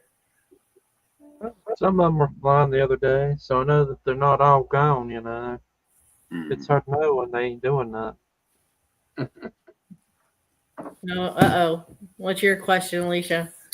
Here it is. Oh boy. I know. No pollen in my frames. Do you think I can put some pollen sub on them yet? They should be starting to brood up soon. Jason, where are you located at?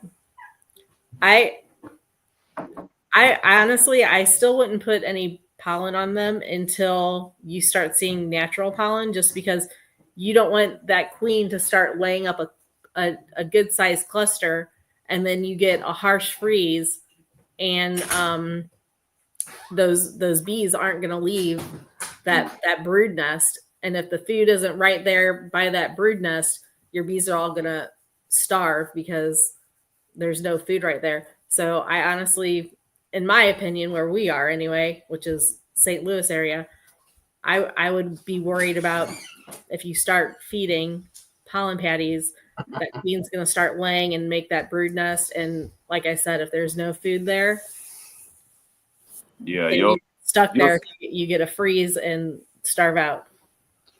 I could answer that question, Elisa, but I'm not supposed to put out that information to the public. It might be. How do you manage a wild and preview?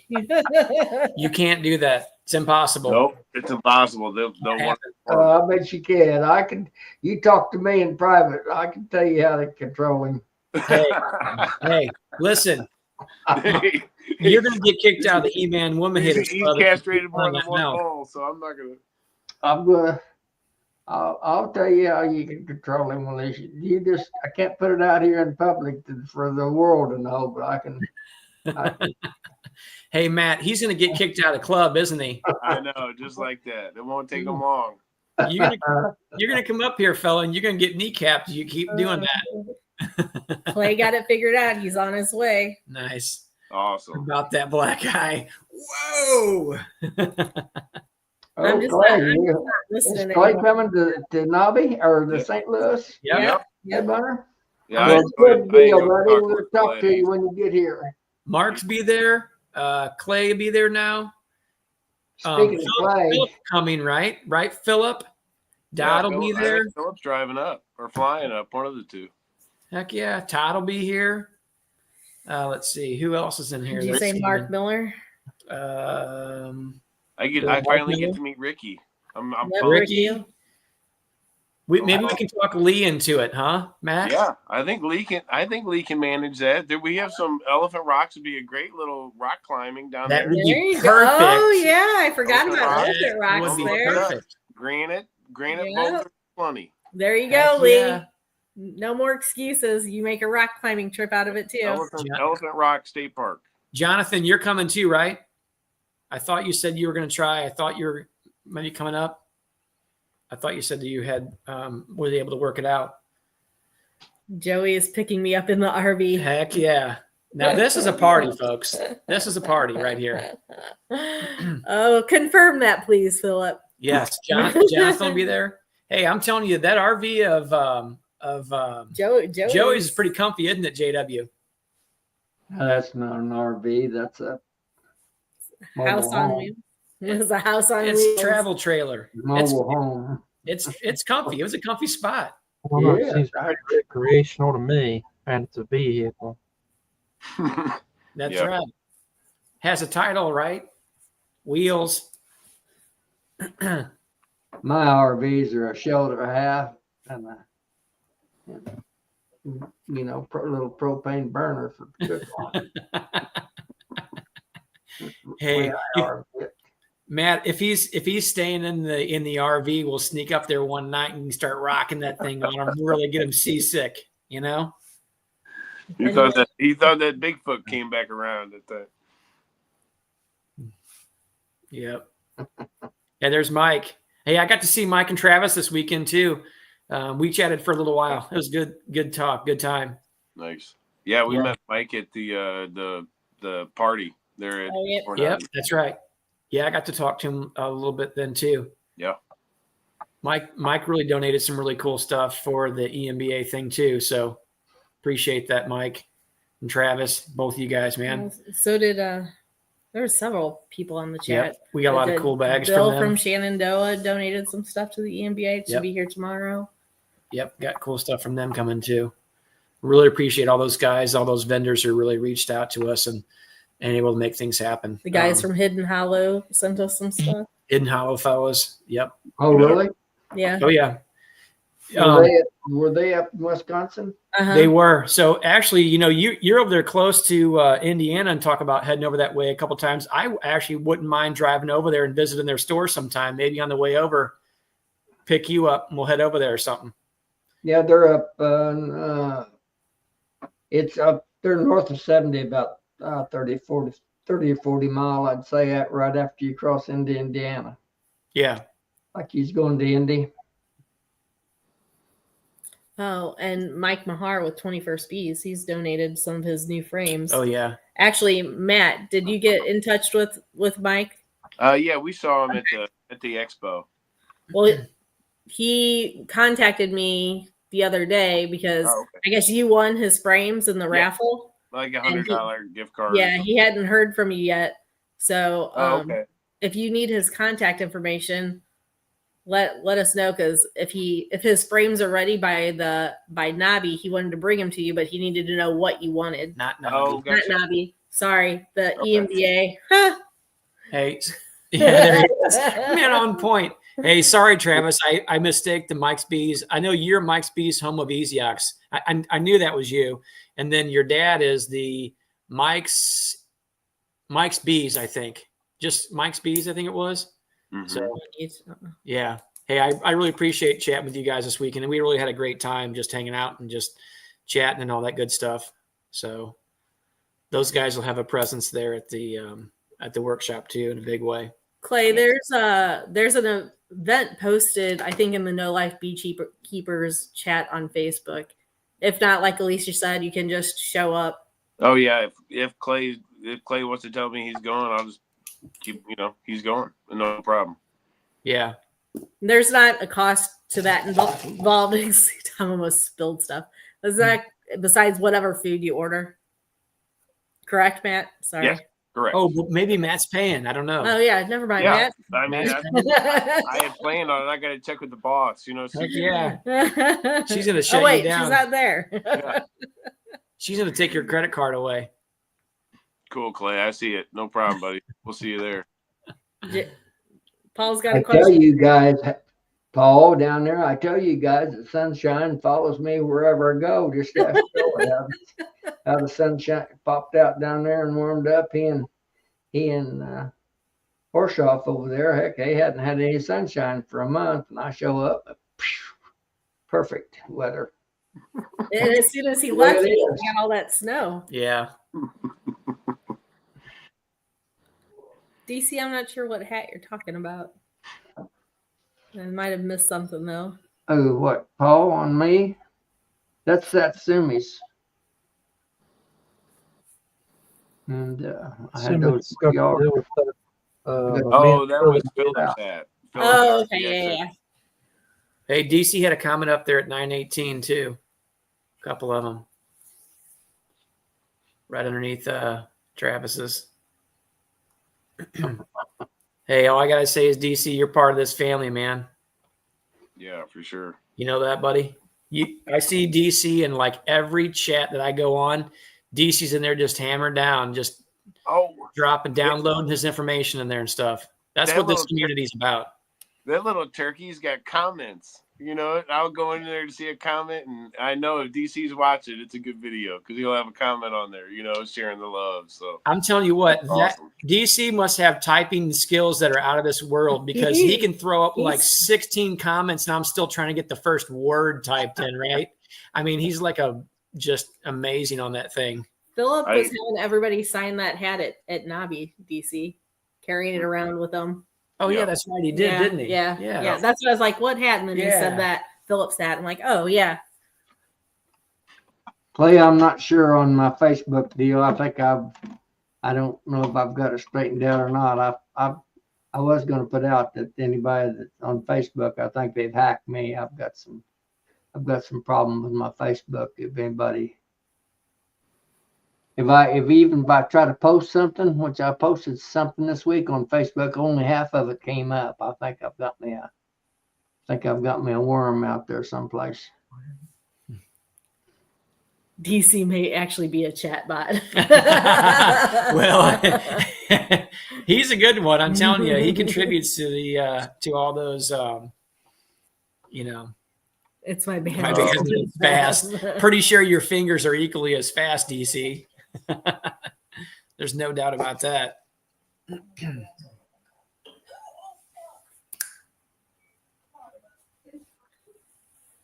Bandwidth.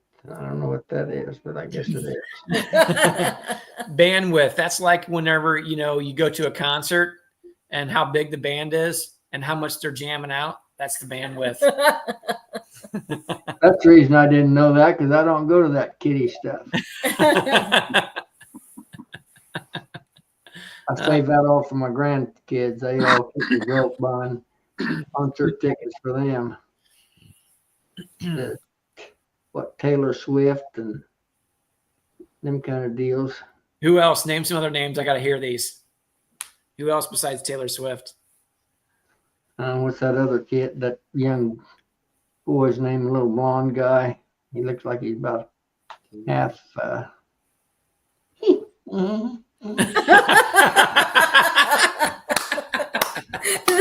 Oh man! Hey, Getting started. Here you go. You could get Boz up here, and you guys could do a. You guys could give him a little breakdown of what's to come. The old rockers, the wider as they age. More. I don't think Miles will be accompanying me to St. Louis. That's probably not friendly there.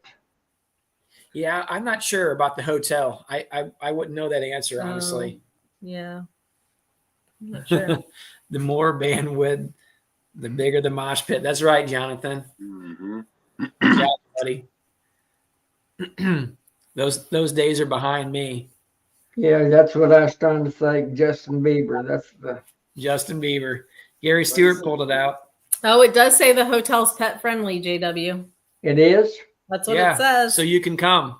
You're in, buddy.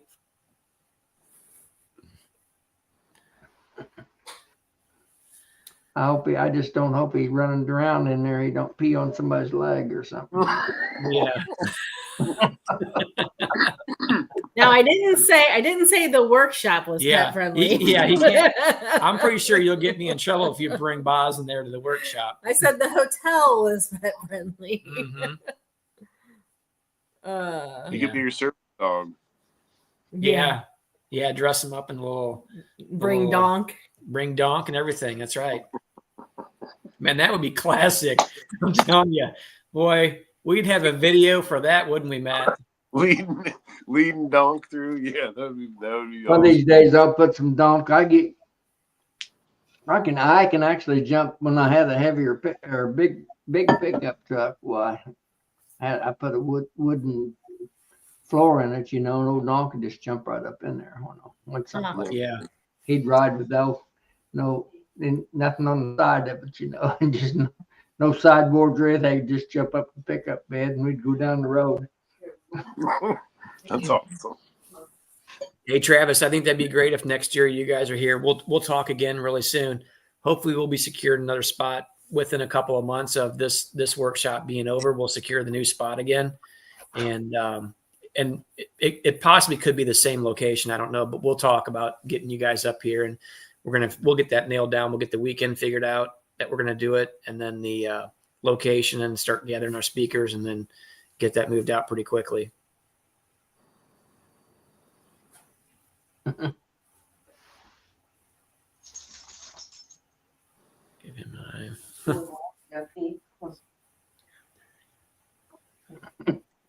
That's a good one.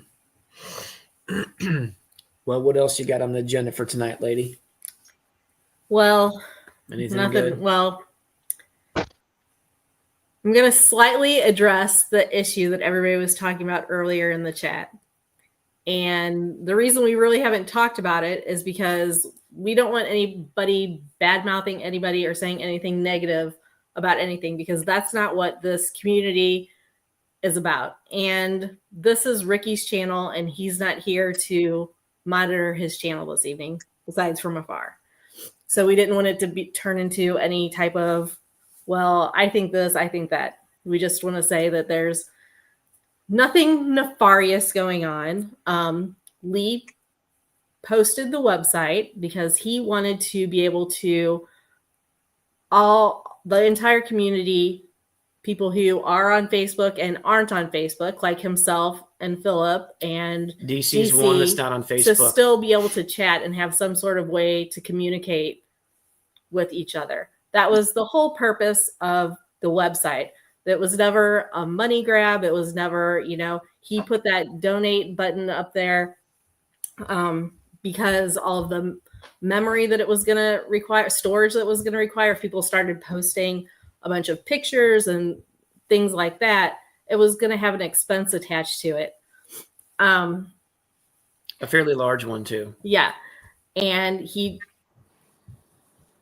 got a little bit of, was contacted, and somebody else felt like they should have been contacted before he did that, which, maybe so, maybe, whatever, maybe they could have worked that out together before, but there was no ill intention. It was never to make any money. So he just felt that instead of there being any having to ask anybody else's opinion before he did anything or continued with the website, he just wanted to take it down. Mm-hmm. And anybody who had donated to him, he gave them their money back. So I want to make that clear.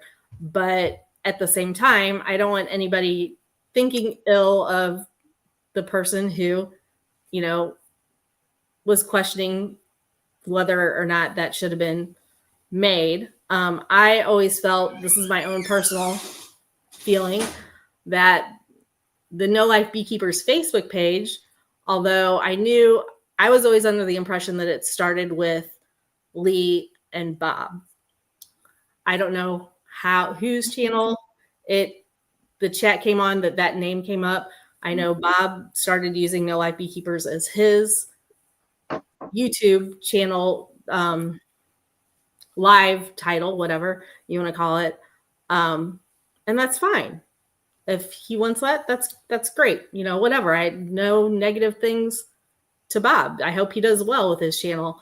But I guess I always felt like since there was a Facebook page, that was just No Life Beekeepers group. I didn't ever feel like one person had claim over that title. I always felt like it was just a group in general and a community. Yeah. So I think that if he wants to take claim to that group, that name, that's fine. But bottom line is that part really doesn't matter. It doesn't. We're all a community. It is a community here. And I will say, if anybody in this chat that doesn't know Lee, you should get to know him. He's probably one of the most selfless guys I've ever met in my entire life. He would never do anything that was negative to any type of group. All he wants to do is help. A particular person had a problem with that, and so be it. That's the end of it. No big deal. But again, that just needed to be addressed. We're not going to go on about it. We're not going to, there's no hate. There's no ill intention. Nobody should leave Bob's channel. Nobody should leave the No Life Beekeepers group. Make your own decision. This is a great community. Yeah. And it needs to remain as such. I think the community around this is awesome.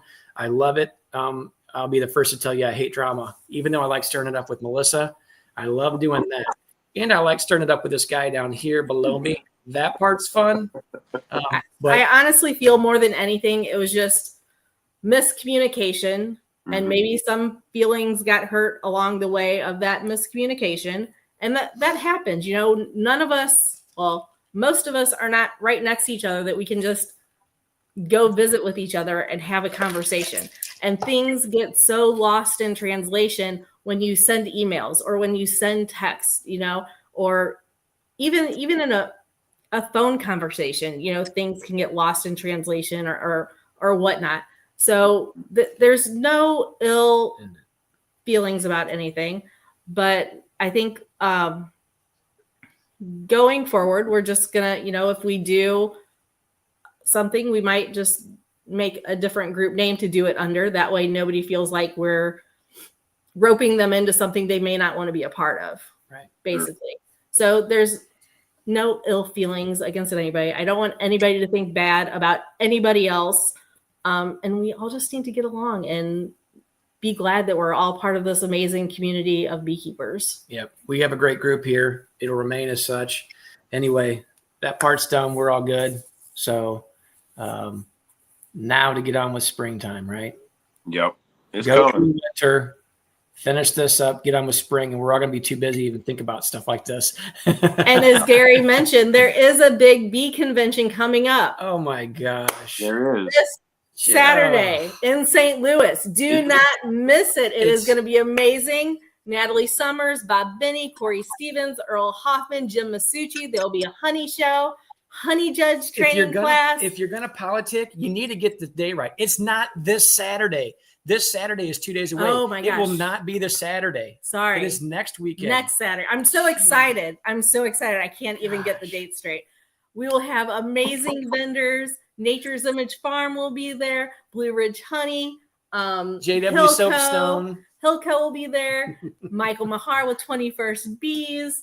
Motherload will be there. So yes, honey. Where's your can? It's what's left in my cup. Yes, honey will be there. We've got some amazing raffle items, amazing door prizes. You are not going to want to miss this. Plus, an after party at Maggie O'Brien's hosted by Matt and Alicia.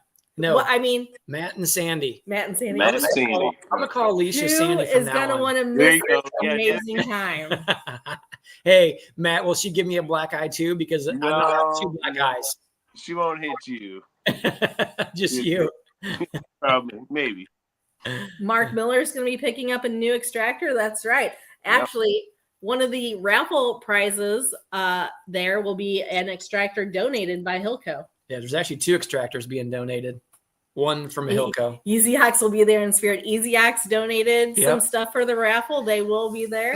Nice. Yeah, he has a bunch of cool stuff, and we have a bunch of cool swag bags from Easy Ox. So stay tuned. You'll be able to. And actually, I was using some Easy Ox yesterday. As a matter of fact, almost blew through one of the You large. didn't steal it all the donated stuff, did you? No, I did not, sir. Huh? No, I did not, sir. Joey, he'll pay for that later. Don't worry. Never correct me in front of people. You're wrong. Hey, am No, there I? it is. Am I wrong? Man, I'm busted Just up. like that, buddy. Tell you what, if I look at that picture, I'm telling you, I feel like I was busted up pretty good. That is like 100% believable. I can't believe he did that good of a job on that. Hail high. I mean- You have to be present to win. I'm sorry. Look at that guy. You got to come. Jeez. And I still have a smile on my face. Guy's glutton for punishment, isn't he? Is that a Jeez. cat? Is that a cast on your left arm? It looked like it was, yeah. He's got And look at my other right Like hand. one of his dirty socks to me. Well, Alicia, you see the picture. That's what you have to do. Oh, Get him boy. under control. Get my employee under control. Jeez. These women, Matt, I'm telling you what. I know it. Yeah. Hey, Matt, what day did you think Joey's coming up? Because I think Joey's coming up here, right? Well, he's supposed to pick up Philip. Picking up Philip. He's Joey and picking up Philip. Philip. Yeah, I believe. I Well- thought they were coming in Thursday. Paul Thursday? Hale. Paul Hale could jump it. Paul Hale could get on that right So- too. They were What if we coming can up pick the other Thursday, one so up? they didn't have to make a rush at it. They could make some stops along the way, but they'd That's be right. here on Friday to be there for the dinner. And JW's flunkies is JW flunkies. I don't know. I kind of like the ring to it, honestly. I mean, sounds I good. don't think so. we We don't were- mind roping JW into something he doesn't want to be involved I can start enough controversy without in. putting my name at the head of it. Yep. He's got that big pot stir and spoon. If they want drama, just tie into me sometime. I'll give them real Oh drama. my gosh. I believe that. I believe that. The singing duet. The singing duet. So since JW is going to be there and it's a pet friendly hotel, Mhm. Boz can come. So they could do a performance also, Oh, you I know, guarantee. sometime during Yeah, during his stay 100%. out in the parking lot or something. We'll get him a little stage out there. Mhm. Yeah, don't they have a grand piano in the lobby? I think they did. I think they Oh, did. Maybe so. Yeah. Hmm. I like this. James Newell says, glad my wife doesn't watch these. Right? Jeez. What's her email address? We'll send her the refund. Don't. It's a trap, James. Don't you dare. James, at one point in time, mine didn't either. Oh, good for you, Paul. Yeah. That's Keystone, amazing. Florida or Colorado. Yeah. On the slopes of On the Keystone. slopes. Yeah. Oh, I got you. He's probably rehabilitating himself, huh? Now, On the I slopes. since That's Brian's too not large. I do want to point out that after our workshop, which is on February 8th, mind you, Brian Zavada up in Colorado, I don't think it's his club in particular, I think so. but just It's already out. just outside of Denver, Colorado, We're gonna get there's some going to be Uh, there's don't misspell that one word though, because JW Spunkies, because that could be bad. But anyway, in March 29th, I think to be exact, in Colorado, just outside of Denver, there is going to be a workshop where Brian's going to be speaking. Jim Masucci is going to be speaking in on a different topic. Yeah, he actually has a good topic he's speaking on with honey production and setting up counties for honey production and such. And I actually got the slideshow to that. He sent it to me. So I'm actually Melissa's hopefully going to take me out there for my birthday that weekend, honestly. So with any luck, I'll be out there. Hold on, I'm going to try to bring it up so I don't mess up the speakers. Pueblo County Beekeepers Association. Let's go to events. I already did. It doesn't want to open. Yeah, I think Brian posted something on there. I thought he did anyway. Oh, here it is. So Don Hall, Jim Masucci, Randy Oliver, Jeff Horshoff, Mr. Ed, Brian Zavada himself, Frederick Dunn, Thomas Seeley, which I think that one might be a Zoom. I'm pretty sure because he doesn't do in person anymore. And then KT Thompson is going to be talking about honey judging and master beekeeping, which Colorado has an amazing master beekeeping program. They really do. It's amazing. Yeah. Alicia, I'm not sure what time we're going to do breakfast on Sunday. I figured we'd talk about that Saturday evening at the dinner. If you leave it up to Melissa, it'd probably be like 10:30 or 11. But yeah, so if anybody is, I love it. I can't wait to get that shirt. I mean, look how fast he is with that thing. He's like he is on fire. So if anybody's looking for another workshop or a conference to go to, that one in Colorado has a really good lineup, and we're really, I'm going to try to get to it. So when is that again? I might even make that. March 29th. I don't know. I've got an awfully tight social schedule. I'll have to check my calendar, see if I can work that. Check it. Yeah, I'm sure. It's going to be right before the flows really start. Maybe not in the South. We'll probably already stuff flowing there. March 29th. I hope we got some flow really starting way before then. Well, I mean, it's not going to be our main nectar flow, though. So, JW, do you still fly places or you just drive everywhere? If I went there, I'd probably fly. I don't know. Yeah, we'd be flying too. We could all rent a car together. It'll save money. You buy and I'll ride. It'll save us money. I'll sleep. Yeah, she'll sleep. JW rents the car. Boz sings. I can navigate. She'll sleep. Look, that Kansas is a long state. Yes, it is. He floats. I've driven it back from Colorado a couple of times, man. Where the airport is there in Denver anymore, you might as well about drive out there. Yeah, that's true. It's probably about 10 or 15 miles outside of town. See, Alicia's with me, not too early. Not too early. Got it. Paul, I thought when I looked up the address to the place, it was like an hour. Yeah, it's due south of Denver. I just checked real quick, so I could be wrong. Yep. JW has a personal teleport device. Well, shoot, hook me up. I've actually got an Air Force One, but you guys won't. I'll have to post pictures of it. There you go. It's not what you're thinking, but it is a flying machine. I was say some tennis shoes. A 70s conversion band with Chevrolet interior. Hey, Philip, is it down by the river? That's a reference for anybody that knows. Oh gosh, Chris Chris Farley, thank you. Matt knows I'm talking about. It's JW Force One. JW. JW Force One. There we go. That 70s conversion van with a shag carpet, that sounds like a Cheech and Chong thing. Yeah. You're not wrong. Well, we are going to Colorado, so There you go. Oh gosh, he's still working back there on it. I love it, Lee. Oh man, I love that guy. Alicia, we're working on ours right now through the Great Plains. I may have to and Brian's working on have his in Florida, or not through Colorado. I some mean. kind of a legal action over this matter. I'm not sure you've got my permission for all this stuff, Quimby. Hold on. I'll give you the old. I'll do you like guys like. Oh, what's the singer's name? It got the host on The View suing them for like 10 million or something for. Can't squeeze blood out of a turnip. Carrie Underwood, and that her name. You're right. You're at DC. Brian at Castle Hives is going through the Florida one. Yep. And Peter, you're right. It is in Florence, Colorado, west of Pueblo. It's just, the bee association is the Pueblo.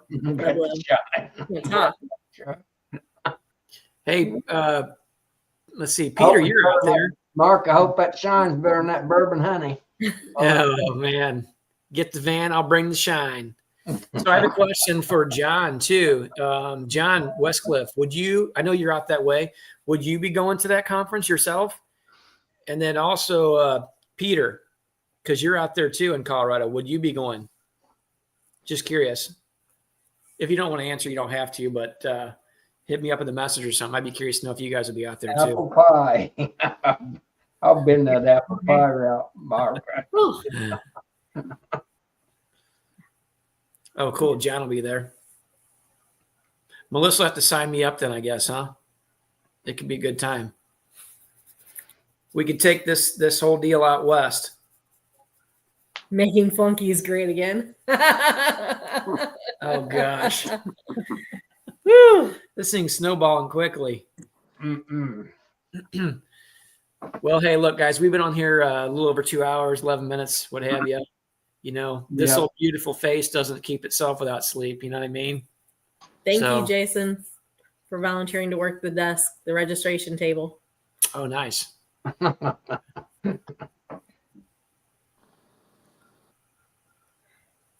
Florence Supermax. So if we go, which I think we probably will, last time we went and we spoke at the state workshop last spring in June. That was it was like it was an in and out trip for us. Like the workshop was on Saturday. We got in like Friday morning and we left early Sunday morning. We didn't have time to visit anything. Yeah. So this time when we come in, we'll definitely make more time to actually visit. Brian was our taxi out there. We saw Brian's house. That's about it. Yeah. We drove all the way out to the west side of the state, which was fun, you know. That's the first time I've been out that well. No, we were out there and we've been out there like a couple times. Yeah. Not that far north. We were in the southern part of the state out there and what's the name of that place? Your sister's. Oh my gosh. Help me out. Southwest part of the state. Little town out there called Durango, Colorado. Yep. Yeah. So beautiful state. We went to Denver, and the furthest we went out was Breckenridge. We went to Breckenridge for the day, but that was like it was in like September. Yeah. So thank you guys for joining us in the chat. We appreciate it. Thanks for putting up with our shenanigans. Great chat. I enjoyed everybody's company. Don't miss Charlie tomorrow, Joey Saturday, Gunline Sunday. Monday you've got Wildwood Bees and Bill with Bees all day. Bees all day, I believe it is. Yeah. Tuesday's Bob, Wednesday's the stream team, and then we'll be back on Thursday. Yep. Nancy Tasker has a Wednesday stream. Oh, you're right. I forgot. Nancy started in on Wednesday. She moved. She was doing Tuesday and she moved it to Wednesday. Sorry, Nancy, if you're on here. But yes, Nancy's at 6 Central though. So before the stream team. So yeah, Nancy's Southeast Pennsylvania beekeeper, I think is what hers is. So don't miss anybody, and we'll see everybody in all the chats. So